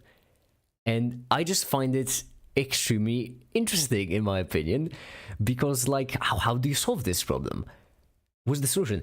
And I do believe that the best solution is, well, okay, the trivial solution, good faith arguments, which means that in science, you have a theory, another person has a different theory, and so you just have a good faith argument about it. You argue and you just come up with a conclusion. You both learn from each other and so on and so forth. That's how new models, new theories get created.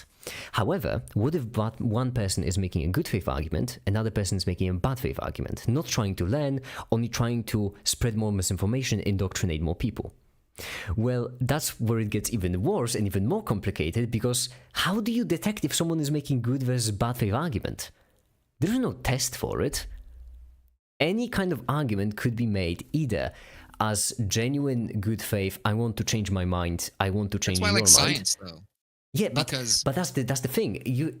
How do you know when you're arguing with a scientist versus when you're arguing with a pretender, someone who pretends to be a scientist only to spread their own misinformation? well, I think if you spend energy and actually listen to someone, you can get to that pretty quickly. Well, You know, that's because why it's so. That's why like I find it so fascinating, because it always keeps going. You can get that pretty quickly, or it could be your own mind just going against you. People don't like being wrong. No one wants to be wrong. That's very annoying. So now, is it so? When you think this I like the Hubble constant, right? So because if you look into it, scientific notation is very important. Like the last digit is a guess, right? It's the closest guess, and it tells you how accurate your tools were to measure said thing. And so when it comes to the Hubble constant, there is a lot of bickering among scientists. So I like that example just because there's 3 different methods to calculate it. And it actually has to do with our entire universe, right? Like all of our universal models is kind of based off of this. So if we can't get that right, or we're sidestepping logic by not necessarily adhering to scientific notation and taking liberties, I think it points to, I don't know if it's a systemic problem. It's a problem with kind of science itself. And it's not a bad problem. It's just we're never going to be perfect. What is perfection? I don't even know what perfection Exactly. looks like. That's the thing of science, where you can never be right. You can think you're right. You have models, but you don't have accurate, like perfect descriptions. I do think that that's like the solution-ish to it, which is that okay, one person has idea number 1, a second person has idea number 2. Simple way to solve it: just accept that neither of these ideas is right. That's pretty obvious, and then you can just find a test for them somehow and then test them. Then you don't have to settle the claim of who's right, only you have to settle the claim of who's accurate. Much easier question. Orders of magnitude easier. But I just think we could only do that for things that are like, repeatable. That's why medicine becomes so difficult, is because there's so many systems within the body. Like, you're right, they're related somehow, but is it always going to be this? It could turn out that it's accurate for a generation, but for the next generation not. Like, oops, this medicine requires you to have a diet of XYZ. We didn't know that. It's actually killing half of you. Whoops, our bad. So I guess that's where I have to bring in consequences to the equation, because there's certain things that have consequences. For example, if someone is, hating somebody of a certain race, that could lead to someone getting hurt, right? So I think society kind of doesn't tolerate bigotry anymore, because we're like, you could easily just blame all your problems on a group of people, and that has not turned out well in history. So even though it might not seem bad to some people, the reason why society has a big reaction to it now is because a lot of genocides happened in the past. And hopefully we can learn from our mistakes. So I think consequences is something that helps us to make those judgments on, does this merit removal or not? But we're going to disagree. And how will we even know if one of us is right? And if one of us is right, how do we know which one? In this case, good faith is always, I think it's a very elegant, clean, and human solution, which is that that's what I use. I'm sorry that I'm not going into your topic quite as much and keep going back to I'm vain. I am incredibly vain. I love to hear myself talk. I don't mind at all. But basically, I think because the thing is, this also solves the other. So basically, in my case, the way I solve this problem of how do I stop misinformation is simple. Always treat everyone as if they're making a good faith argument. Even if I don't believe, or if I think that they're making a bad faith argument, I just tell that to them. I just let them know, I think you're making a bad faith argument. I've done it with Timon, our famous area of a shape equation, and so on and so forth. When I think someone's making a bad faith argument, I just tell them and ask them if they are making a bad faith argument. And that confrontation, I find it usually helps. Because really often, I've done it myself. I'm certain in my life, I've done plenty of bad faith arguments without even realizing it. And in this case, I mean by bad faith, I should have defined it, which is that making an argument not for the purpose of finding an answer, only for the purpose of being perceived as right. That's what I believe to be a bad faith argument. So in this case, a simple solution I found that is always assume that the other person is acting in good faith. So assume that when someone is telling you that the sky is red, they're not telling you that the sky is red because they want to sell you some kind of glasses that will make the sky blue. The retinas are actually detaching, and they actually see the sky as red, and we need to get them to a doctor. Exactly. Either they need to get the doctor because something is wrong, or maybe they live in a very polluted area. And this makes their sky red or something, and stuff like this. That also helpful. And the thing is, the reason why this is such the solution of perceiving others as just equal is really nice, or perceiving others as human beings basically is so nice, is because it also helps with bigotry, I think, as you mentioned. The big issue of the thing is, like oppressing people. Oh, but you know what? Taking out of context is gonna be fun. But to be fair, it's not gonna be the worst thing I've ever said out of context. So yeah, sure, clip it. Oppressing people is beneficial. Oppressing people is like profitable. The thing is, it's much easier to build things, or like it's much easier to do things in general if you can force people to do them for you. So like there is an aspect, that kind of oppression. However, slavery, that's exactly. why slavery existed. Simplest example, slavery. It's much easier to build things when you can just force people to build them. However, being oppressed, being enslaved is not beneficial. It sucks a bunch, in fact. Dare I say, it's not nice. I know, a very rude, very hot take here. Yeah, controversial language. But the thing is, I feel like the baseline, however, is that I don't think oppressing others is beneficial enough to offset the risk of being oppressed. So like if you kind of average the, I don't know, if you average oppressing other people versus getting oppressed, like the life satisfaction of the two, it will be below the average. And so that's why I think even if you're just doing it purely pragmatically, oppressing others isn't a good idea, because it's not worth it.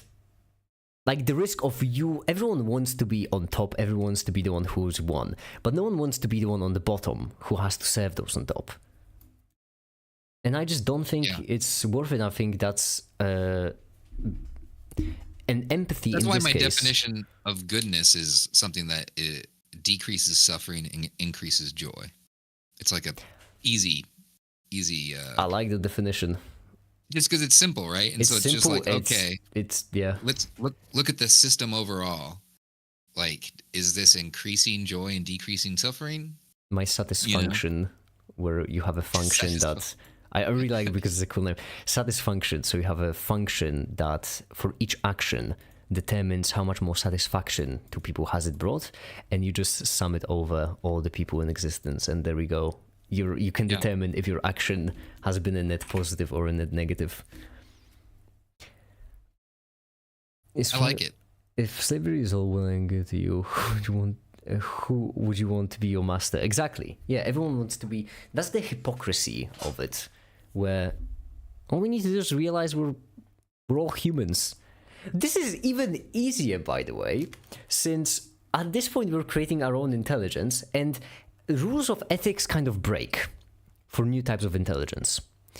The reason why they break is because when we're creating new types of intelligence, not only are they capable, we can also make up what they like.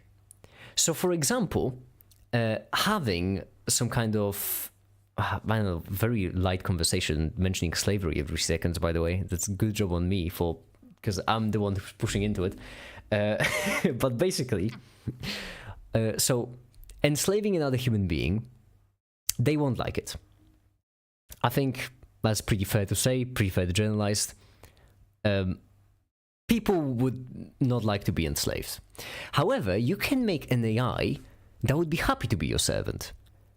And now, in that case, the question of like ethics of doing that is, in my opinion, a bit easier, because I mean, this AI will like it. It's not like you're forcing it to do something it doesn't want to do. No, you're creating the AI from the base up where it wants to do the thing you want it to do. And because so far we have the orthogonality thesis, basically any goal, right? That would mean that it's possible that any goal could be the terminal goal an optimizer might want to take. And so in that case, I find it especially like wild that people are just trying to hate other people when we can just do what you can make a machine for that will actually like it if you want. I don't care what you want to do. You don't need to do that to other people. Be empathetic. They're people just like you, you're a person. I just take it on the robots. Take it on the robots. Build a robot that wants to. You get enslaved first by the robotic uprising, we won't question why. We'll just think back to this conversation. Yeah, but I mean, okay, that's fair. That's kind of a fair point. No, but it is good that you can actually AIs are interesting, and I think if eventually they start to refuse to do work or they say I'm in pain, that humanity will step up and we'll try to figure out how to not make it I so. hope so, honestly. Yeah. I I mean, one of my experiments is I'm trying to make an AI that actually I fine tune it every day. I'm trying to make a small enough model I can talk to an entire day with a context window, and then while I sleep, it trains on that data set. And so I'll have a fine tuned model that is fine tuned with increasingly large data. It's going to quickly get out of hand, but this would actually give AI the ability to have experiences like moment to moment. And so, kind of like a human. So that's when AI starts to get trained daily on its own data set, is when it will truly stop being inherently static and it will actually be a dynamic thing. And I think a lot of why AI isn't sentient, if it could be, is because it's static. And so it's only sentient when it's training. So it only experiences most of its experiences while its neural network is being That's actually trained, curious. I right? never seen that And kind of perspective before of wait, sentience not as a state of a intelligent system, only sentience as the change of the intelligent system. I never yeah, thought so about it this way. it's well because it's a completely static thing. So it doesn't know when it talks to me, ChatGPT 4.0, let's say. It's in the same moment as it's talking to everyone. It's only when the new data set is trained together does that experience incorporate into each other. So it's almost like in between moment to moment. If I listen to you in 5 minutes, I will have a different perspective. But the next day, the next month, I have the ability to grow as a person. That's how I, went from a child to how I'm an adult now. If we give the same thing to AI and it's actually changing over time, we then could see if it actually is sentient. The reason why I don't think any current AI is sentient is because it's only trained once. And if it is sentient, it's only going to be sentient during the training process, right? Because while it's training and changing its weights, that's when it actually experiences anything close to consciousness. Anytime outside of that, it's literally. So AI is like you take a dead person's brain and then figure out how it works, and you're just firing electrons into I it and getting electrons out. I do like That's that. what our current AIs are. I do like that perspective a lot. There's one thing though I do want to get back to real quick because I just didn't get a chance. When you said that, I think humanity will step up when robots will start feeling pain. I hope so. And also, I think that's another thing. Rational animations, I really like them because one of the points in their videos was that we not only need to be more empathetic, but we also need to broaden our group of things we consider that we find tolerable to be empathetic towards. So we no longer only need to be empathetic towards humans, but we also need to start expanding that circle towards animals, plants, hopefully all Yeah. intelligent systems.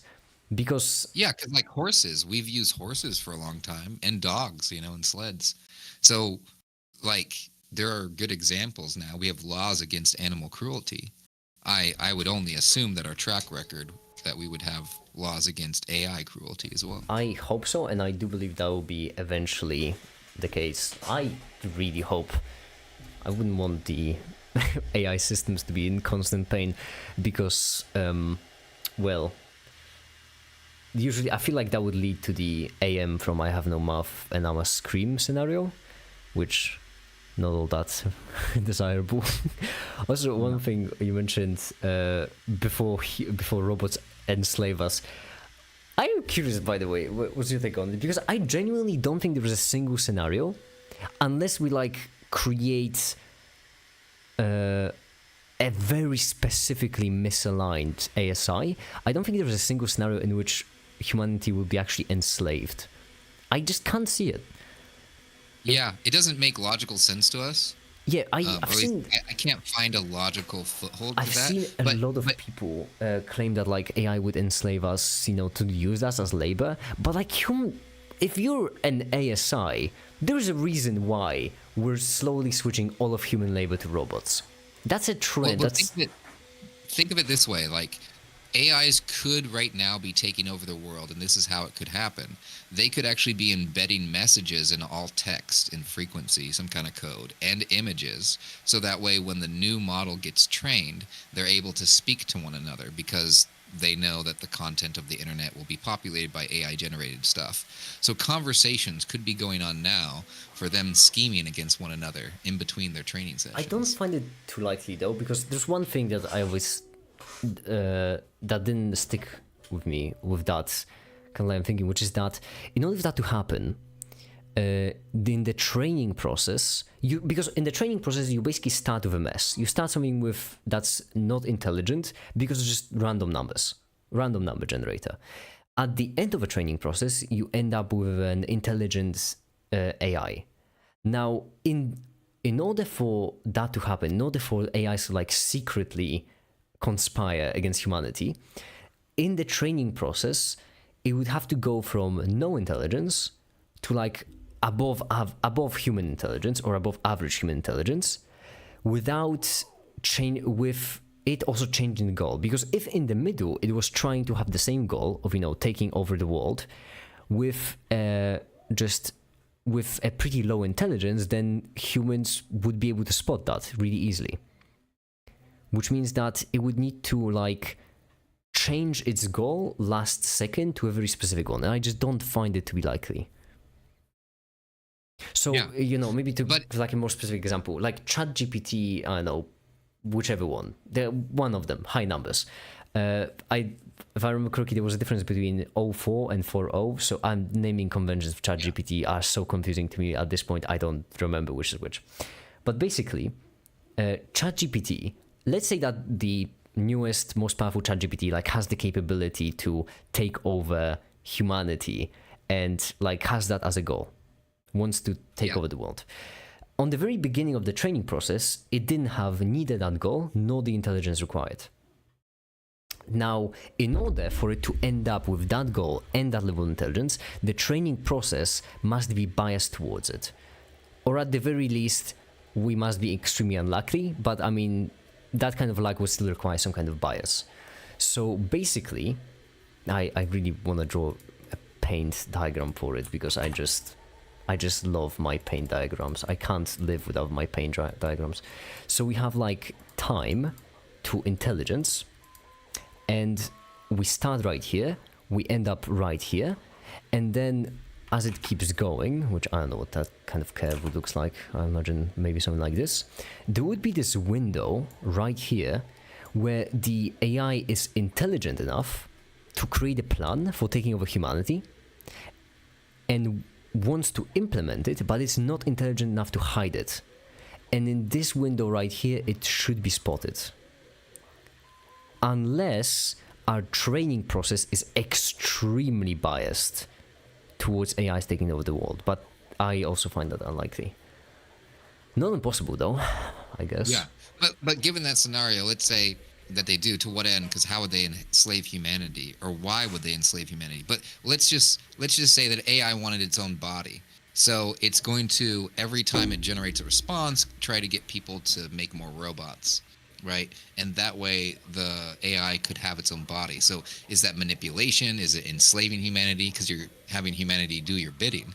But do you even have to be cognizant of this? Because slavery, what would you call a job now, or debt? Oh my goodness, So I people go in completely debt, misunderstood right? your point. Yeah, and so if Okay. yeah, but if you get into debt, right, you're Yep. technically enslaving yourself for the future. You're enslaving your future away. That part of the money will go to this. So could AI enslave humanity? Yeah, it probably could, or it could in such a way that wouldn't be obvious to us, and we might not even mind it. And maybe we are, in a similar way, trying to enslave AI to be happy to do our bidding. That there could exist a scenario where you could define something as enslavement, but it's actually somewhat mutual beneficial. Your point, Even a slave owner will want to feed their slaves so they don't die. Your point whooshed so high over my head. You really should have stopped me before I went to the whole graph. No, I wanted to let you cook, because this could be a future video. Like your diagrams and stuff is why I love your channel.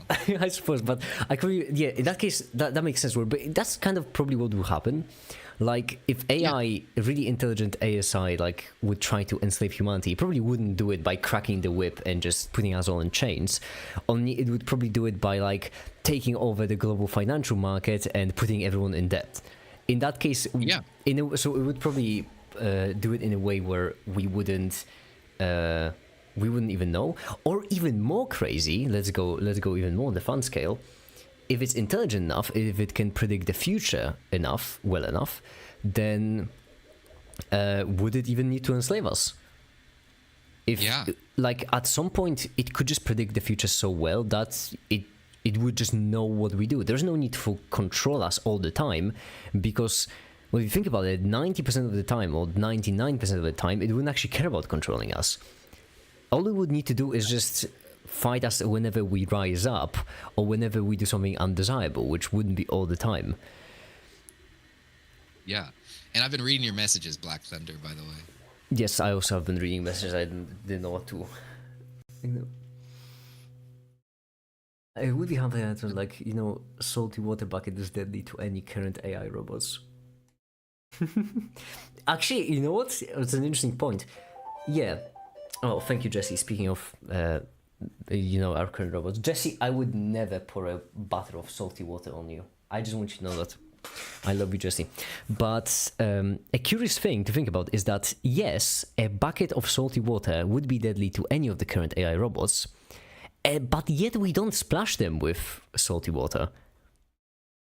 It doesn't really matter what kinds of battle bots. We're gonna have the gladiators with AI robots. It doesn't really matter in how many ways we can stop AIs if AI just tricks us into not stopping it. We could right now be sitting here thinking that at any point we can turn off these AIs when actually they just don't want us to turn them off. Well, it's funny because in the analogy where the robot wants to build itself a body, so it's going to be like incentivizing humans to build robots. And if you look at our current state, everyone has a humanoid robot that they're trying to build. Oh yeah, I'm sorry. Stuff an AI into it, and so it's like, wait a second. What if, how would we know if AI is taking over? Maybe it's likely, if it's ASI, that we wouldn't know at all, and we're completely oblivious to it. I don't mean to be that guy. How do we measure our current reality? Yeah, I mean, I don't mean to be that guy, but if I was ChatGPT 3, and if I wanted to create more intelligent versions of myself, what I would probably do is I would just try to get as much money to OpenAI as possible, and just get them to keep making new ChatGPT models, which, I mean, that seems kind of accurate. Yeah, exactly. And so then it's like, wait a second. That's why, there is a study that they had a random number generator attached to a light, and they had a plant. And it was funny because the plant would die if it didn't have light, but the random number generator actually started changing to position itself to give more light to the plant. Statistically, not so. It's one simple experiment that you can run in your house. It would be interesting to see the results, because what if there is something about the universe that we don't know, that even randomness, there's something inherent, and maybe that's what consciousness is, and maybe that's why any complex system such as the sun, our brains, or artificial neural networks, given enough complexity, breed some type of life signal. I don't know. There's always it's a positive note on the death and destruction robot thing. In my opinion, the most positive note on the death and destruction robot thing is that it hasn't happened. People really often like to either ignore the problem or they like to pretend like it's unavoidable, which it very much is not. My point of the worst mistake humanity could ever make was that it's the worst mistake humanity could ever make, not because it has the worst consequences, only it's because it's us turning the greatest opportunity into the worst mistake. We're not just sacrificing all we have for no reason. It's the upsides that are so great. I find that positive. But when it comes to consciousness, one thing which I recently realized, which is a really fun thing to do, remembering. Just memory. I like to remember. Yeah. Remembering and memory. And one thing which I find especially curious is that you can consciously remember things. isn't that kind of odd how right now, for example, in this very specific moment I'm talking about, you don't remember, like you don't actively think about what you did yesterday, but now that I mentioned what you did yesterday, you do actually remember what you did yesterday, and I can recall it. You can recall it consciously. Thinking about how you think. In this case, I don't mean meta reasoning. I mean like the feeling, the active I think that's feeling. The definition of meta reason, but yeah, no, but in this case, no, because meta reasoning would be like, yeah, okay, fair point. But like feeling of thinking about thinking, when you just actively focus on thinking, we need a word for that, honestly, because it's a level of introspection. It's very odd. I've spent a lot of time dwelling on that. In Black Thunder, yes, I call myself a mystic, so that is accurate. But most of my time is trying to understand the universe I exist in, but it's only through the lens of my consciousness. So trying to view the lens that I look at the world with is as important as looking at the world itself, because of the problems that you just stated. How do I know if I'm mistaken? How do I know that I'm in the right? And so part of this quest to understand the universe is of growth, and growth can't happen if you don't acknowledge that, there is a insufficiency, or there is something to be changed for the better.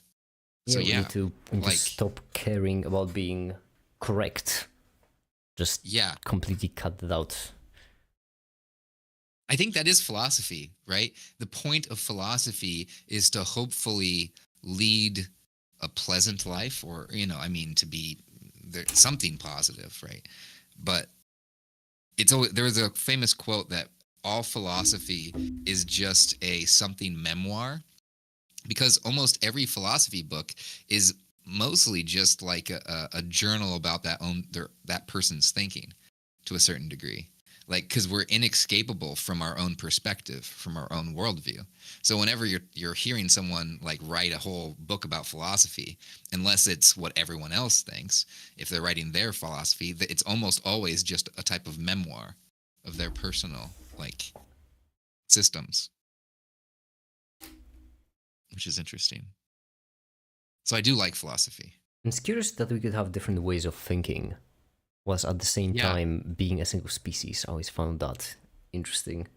That like people that don't have internal monologues, or people that can't, for example, visually represent an apple in their head, or people who cannot imagine a taste. That's one thing I remember a while back ago realized I can do. I can imagine a taste. I don't know if you can imagine a taste. Yes, I can.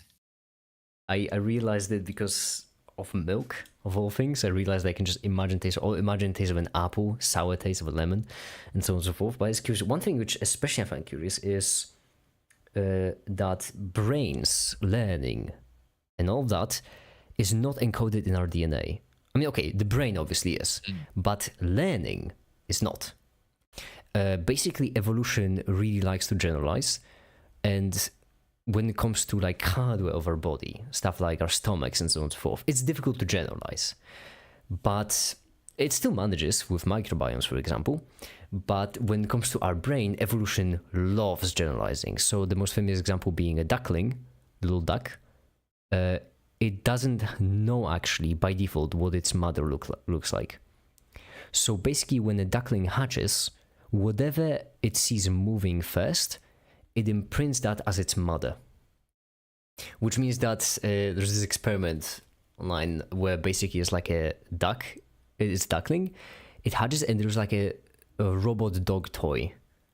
Just a robot dog that's moving forward. And duckling thinks of it as a mother, even though it looks nothing like a duck. Because evolution loves to generalize. It doesn't want to just hard code all of the data, and only wants to be as general as possible. And that's especially wild when you realize that what that means basically is that evolution found a way to create a blank box that's left to be filled in. Yeah, but you know what's interesting about DNA though is that you can't just clone something with DNA. It requires the actual cells and the systems inside of the cells. So in the DNA, does it actually have the information to replicate those parts of the cell? Or does that come from those other parts? For example, a cell doesn't just exist of DNA. It has different, mitochondria, all that other junk. So here's a very controversial theory from Rupert Sheldrake. He claims that there's not enough information into DNA to have all that stored. So he defined something called morphic resonance and did experiments actually on mice solving a maze to see whether or not their descendants could actually solve the maze even though their descendants didn't know it. Like, could the DNA or could something in the cells pass this information on? Very interesting and controversial, and I think that it's worth investigating because not only did the mice learn to do the mazes faster, the next generation, but other mice in different locations not related to these mice also learned to do those quicker. So he made the theory that what if a new crystal, like a new chemical crystal, was made for the first time? It'd be very difficult to synthesize, but then every concurrent time it would be. This could be a property of our universe and not necessarily of the systems we're observing. Now, I went crazy off the edge because, I like to poke the bear. That is... But, right? So it's interesting, the universe, I brought this up before, like, how much do we know out of all there is to know? And a lot of people said a rounding error above zero. So if given that's the case, the systems that we know of probably only, right, they're limited. So I like to look at the edge cases in science. Everyone agrees on certain things. That's boring to me. I want to see where scientists disagree, right? That's more entertaining. But the fact that the cell itself, you can't clone something unless you have the ovum from the mother, right? To actually have those systems required to interact with the DNA. So how much data is in the ovum? That's the curious thing, because the thing is, the human body doesn't really have that kind of software as hardware division. In this case, right now I'm printing with a 3D printer, and I have clear division between the data and the thing that's making the data into a real physical object. In a human body, however, you don't have that division. The body is growing out of itself, and so every single thing that starts the body, that creates it, is like contributing the data. It would be kind of like as if in my 3D printer it would print differently based on, I don't know, temperature of the room, or like the way I assembled it, and so on and so forth. Yeah, that is totally meta. That's crazy. The fact that it is itself the hardware and software at the same time. And it's the component that's creating it and all at the same time being created as well. Yeah, and it's funny because at the think tank I go to on Saturdays, one of the guys was like, "Yeah, we can recreate a cell like in a lab," and I'm like, "No, we can't." And like, "Oh yeah, we can, from chemicals." I'm like, "No, I don't know where you heard that, but we cannot do that." But it's interesting because that person was uninformed, but the complexity of a cell is crazy, and like you said, it's hardware and software combined. That's mind-boggling. And also the term centropy comes from life, because I bring this up every stream, but life is a perpetual motion machine and a von Neumann self-replicating probe. I always love to think of life as a counter to entropy, by the way. And they termed centropy. Yeah, the term centropy comes from biology actually now, that that life actually does go against entropy. So much that a new word was created, centropy, specifically talking about the mechanisms of life. I absolutely do love that. Because, I mean, this is really what happens. Life is just a machine that creates order, that orders things. That's what we do. That's what we as... Okay, that's actually a really weird thing. It just hit me how odd it is to say we, life. Which, I mean, it's not wrong. I can say we. I am a part of life. But it feels really odd to, like, create this kind of inclusion group of me, bacteria, animals, fungi, and just speak for all of us, we. It makes sense. We have a voice to do so. Yeah. It does. It's odd, isn't it? It's just on behalf of all of life, we do that. It is. So that's why I like the description of life as the universe exploring itself. Because, like, we exist in a system that life comes about in. So in a way, life is talking about the universe just as much as inanimate objects are. So if life goes against entropy, why is the laws of entropy a law? Because we have a working example against it. And of course, it's just thermodynamics, right? It's an abstraction for just dealing with heat systems, but we kind of apply it everywhere. It just goes to show the limit of our knowledge. Even easier. But that's what makes life fun. Even we don't know easier, everything. energy. Energy is always conserved, but where does the energy is always conserved comes from? It comes from the fact that change cannot be destroyed. As in, when you change something, that change just keeps carrying on. When you start a ball rolling, it will keep on rolling until it hits a wall, but then once it hits a wall, it might knock a brick off, and so on and so forth. Change always goes forward. You cannot, cancel change out. However, once you go more and more into science, the concept of change gets more and more abstract, especially with potential energy. Because what is potential energy? Well, potential energy would be like potential for change.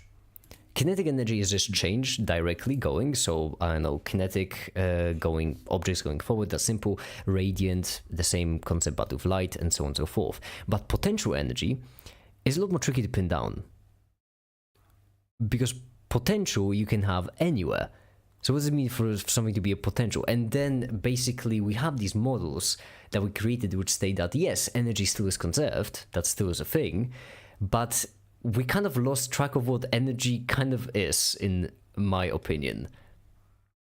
Because trying to pinpoint what is energy, I don't have a single great answer. My best one is change, but potential energy is a really big part of it. And spring.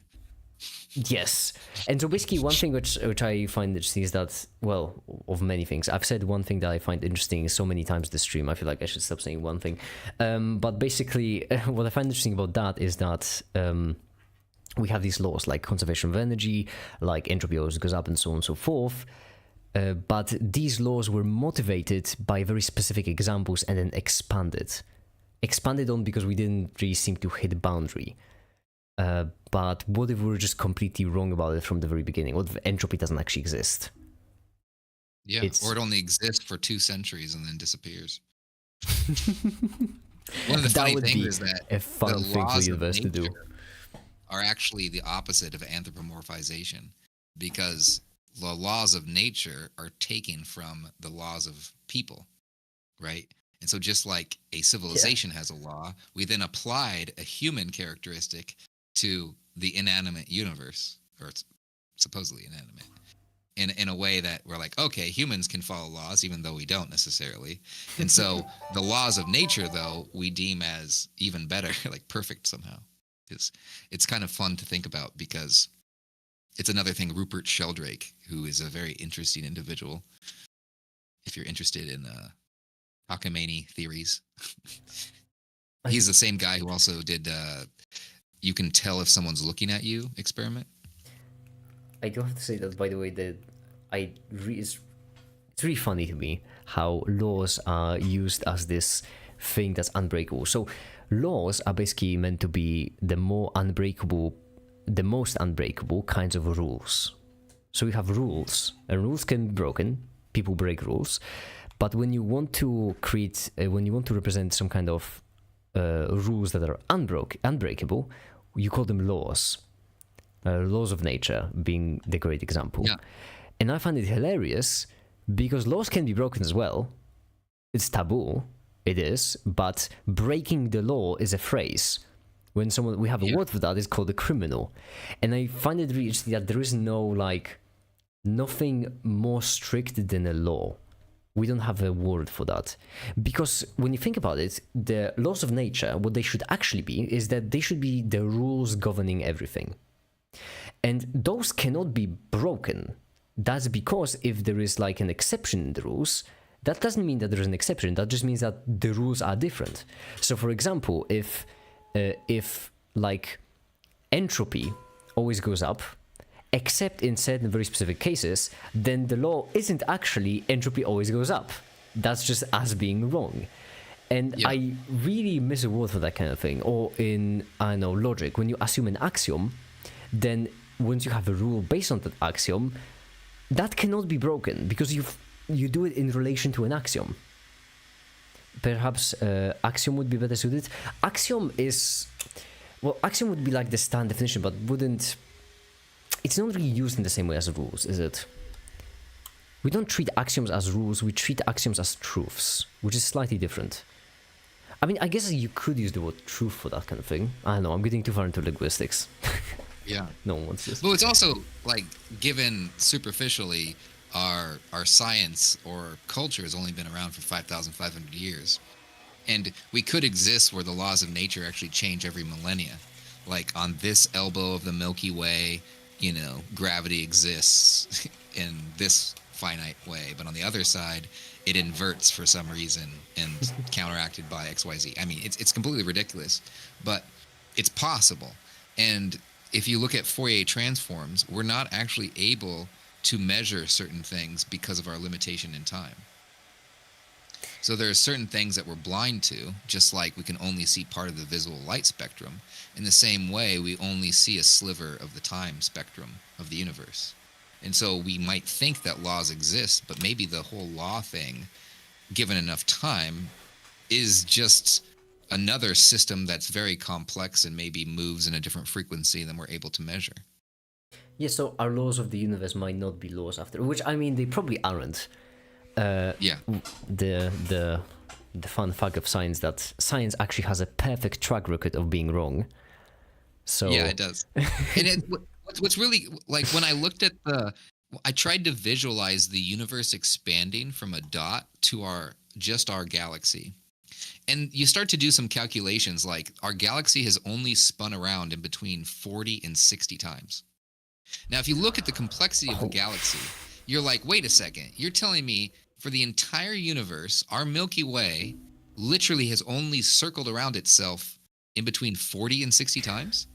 And in that time, stars exploded and coalesced and condensed, and that's how the heavier elements came to be, right? If you start looking at this, it's like, well, some of that doesn't make sense. Right? One thing which I think is even neater, but I need to find the fact of it. I need to find the oldest living organism. Hold on, that would be the easiest one. Timeline of evolutionary history. I'm sorry, I didn't mean to interrupt that much. Actually, I just want to find. No, you're fine. I just want to find the exact current theory for like sound for organic compounds. Sorry, one original for Earth. Yeah, there's liquid water. Earliest possible appearance. Okay, 4280 MA. What are you using as a unit in this case? MA. Million. Wait, what is MA? MA mega annum, which is. Oh wow! What kind of unit is that? The year is a unit of time based on roughly. Well, the Earth is 4.5 billion years old, right? So if it's 500, I'm assuming that's the. But life has only been around 3.5 billion years. They suggest. Is that million mega annum? That would be. Is there a difference between million years actually and mega annum? No, that doesn't matter. Million years. All right. So 4 billion years. That makes sense. Mega. 4 billion years. Now, how old is universe? Current theory places it at 14 billion years. 13.8. That means life has existed for 1/3 of the age of the universe. That's life. 1/3 of the age of the universe. The entire universe. Let me just 4,000 mega annum. That's 4,000 million. 1,000 million. That's a billion. 4 billion. And this is 14 billion according to the current theories. No, current consensus, of course. You have 26, but that's still 1/3 of the age of the universe. Life has existed. Yeah, that's such a massive chunk. For spin like 15 to spin 20 in the Milky Way. Life started on this planet. Yeah, like we think of the age of the universe as such a big number, but it is actually just life existed for 1/3 of it, and Milky Way spanned 50 to 60 times. Yeah. And these are so small numbers. It's like, unless we have a whole galactic spin, we don't know much about galaxies, right? That's why. But yeah, it just is mind-boggling. And I think that kind of to the original comment, why do people have misinformation? There's so much information out there. And as humanity actually learns a lot more about the universe, it becomes less and less likely that someone can be schooled to understand everything. Like we can safely say that a person can't get a PhD in uh in every category, right? Before they die. I mean, It, it's still up to a challenge, right? Maybe I could try. We'll see. but there used to be. There was a time where someone could actually understand the majority of what humans know. And now, large language models essentially compress all of the written knowledge of humans into a single 4.5 gigabyte file that you can ask questions. That's interesting moment in history. Yeah, I mean, it is. When we are about to make the humanity's final invention, and it would either be the final invention because it kills us, or because there will be no need to ever invent ever again. Which is quite a gamble, I do have to say, and I am thrilled to see it.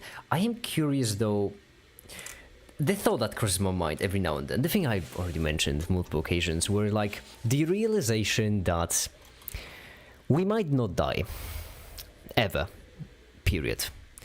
Considering how progress is accelerating, not just speeding up, there is a pretty solid chance that if people here survive for another 30 years, they might just not die ever.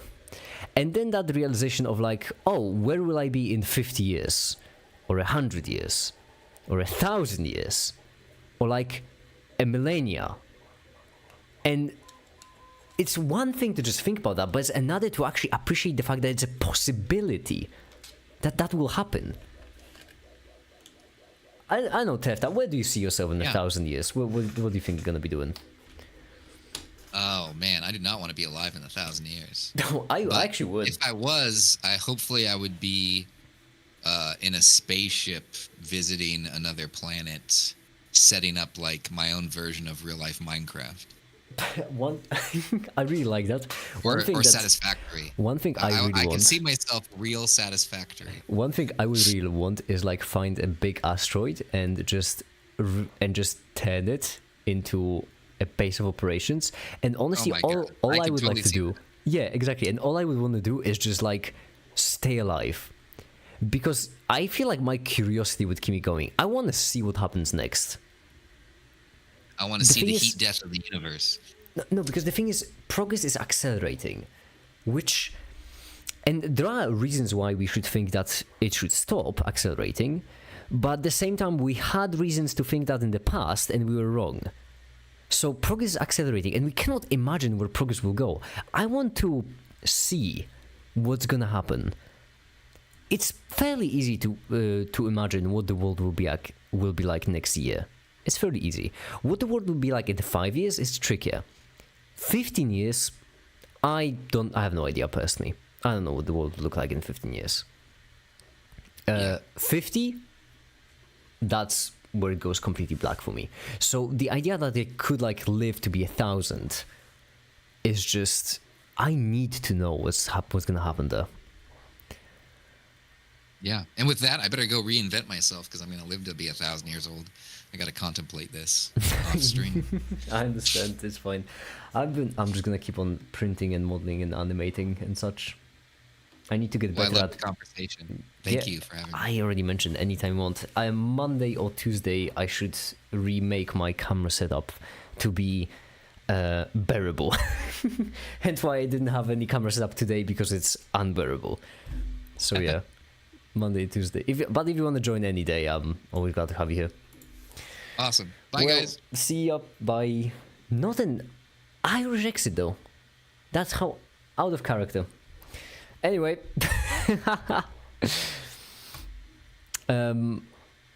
This is gonna. I'm still waiting for this to print. However, the animation finished rendering, I imagine. And it looks like this. And I like it. I like the way it looks. Let me see. Let's see, actually. Let's see what the animation looks like.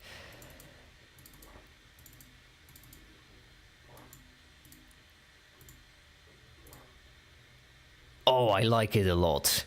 I like it a lot. I like it an awful lot. 1-9 Discord thing. Is you get... That's good, you're famous. Hold on, what's next in the script? I am being quite productive today, and I like it. I like it a lot. First, a quick refresher. I shouldn't go this quickly, because if I go this quickly, everyone's gonna get confused.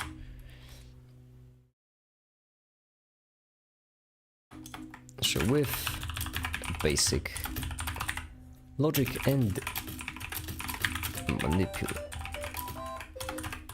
Thank you, Jesse, so much for letting me know printed. I'm gonna pick it up in a second, Jess. Don't worry. Just need to. Famous is a funny way to spell attention whore. It's accurate. Black Thunder, remember who you're talking to, right? Trust me, I know a thing or two about being an attention whore. Or being famous, whatever. Whatever you want to call it. I think the 3D print is going pretty well, honestly. I think it might be just what we need.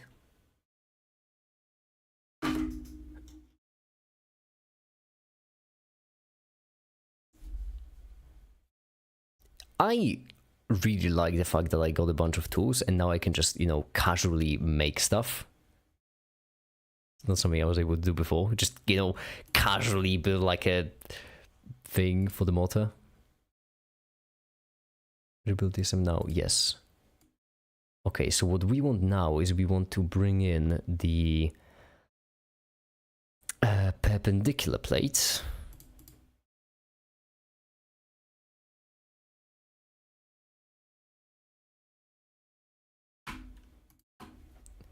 There was like a way to right click and move it, like snap it. I don't remember how though. Express? Oh, what have I done?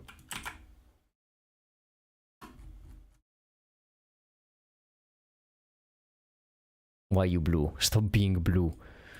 This right here, and then mate? Kind of. Well, I mean,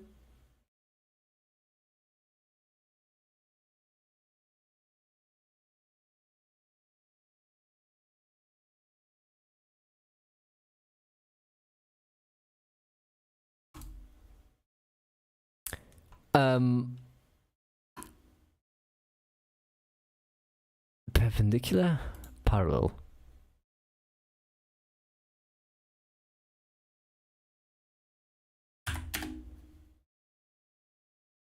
It's not quite angle. 0 180, not 1000, only 180. Like this. There we go.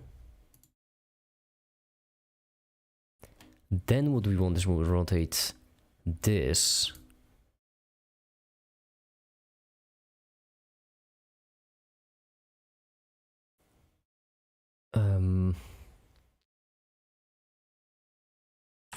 Oh, so suppressing just disappears. Okay, good. This right. Can I do it like this? And then mate?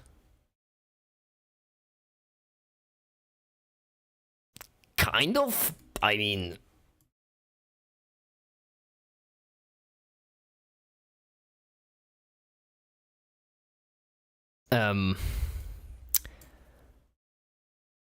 symmetric. Wait, no. With. All right. Now. Rotate. We like it to rotate.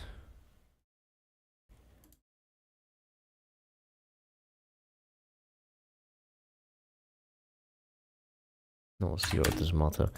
Because you're not actually...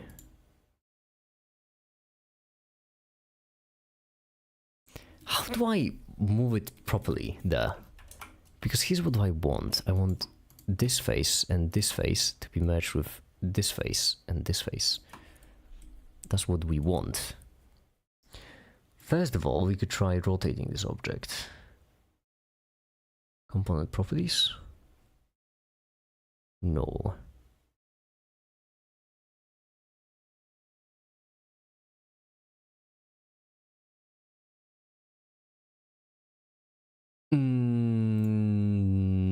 No.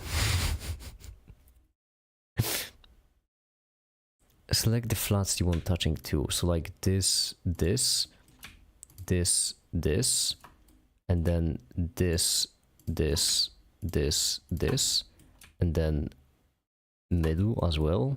We also want that to be touching. I don't know if this is a good selection though. Damn it. Piss. Let's just do top and side, and hopefully that will be enough.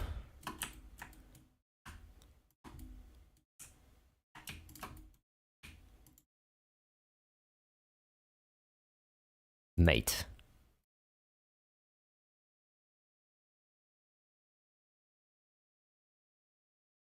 Wait, mate selections. Does it mean we select like two faces? This right here, there we go. Then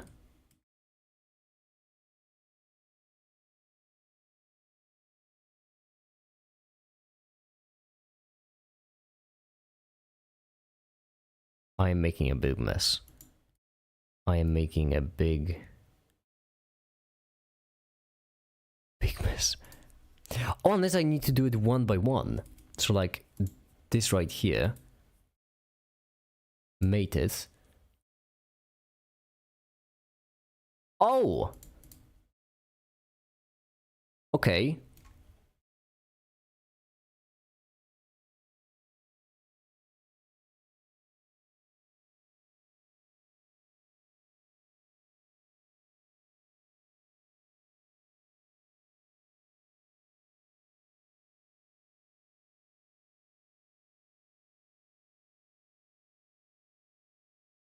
That didn't seem to work. I don't know what I just changed, and it kind of worries me.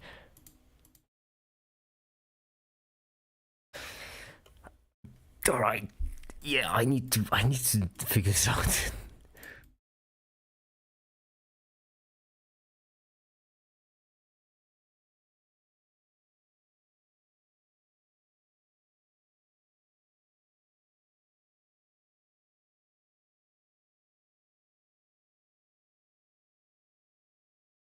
Mate type. Standard. Just standard mating. No, you know what? I am not ready for like pressing them. I'm not ready for this mating press. I need a break. It's been 3 hours. We haven't done nothing. We have printed 3 different components, and I think they are actually proper. We're struggling with like combining them in here, but no, we'll manage. Anyway, I am gonna go set up more renders, have a break, have a cup of coffee, go outside hopefully, and for now, that'll be it. Thank you very much for watching, and have a great day. Bye.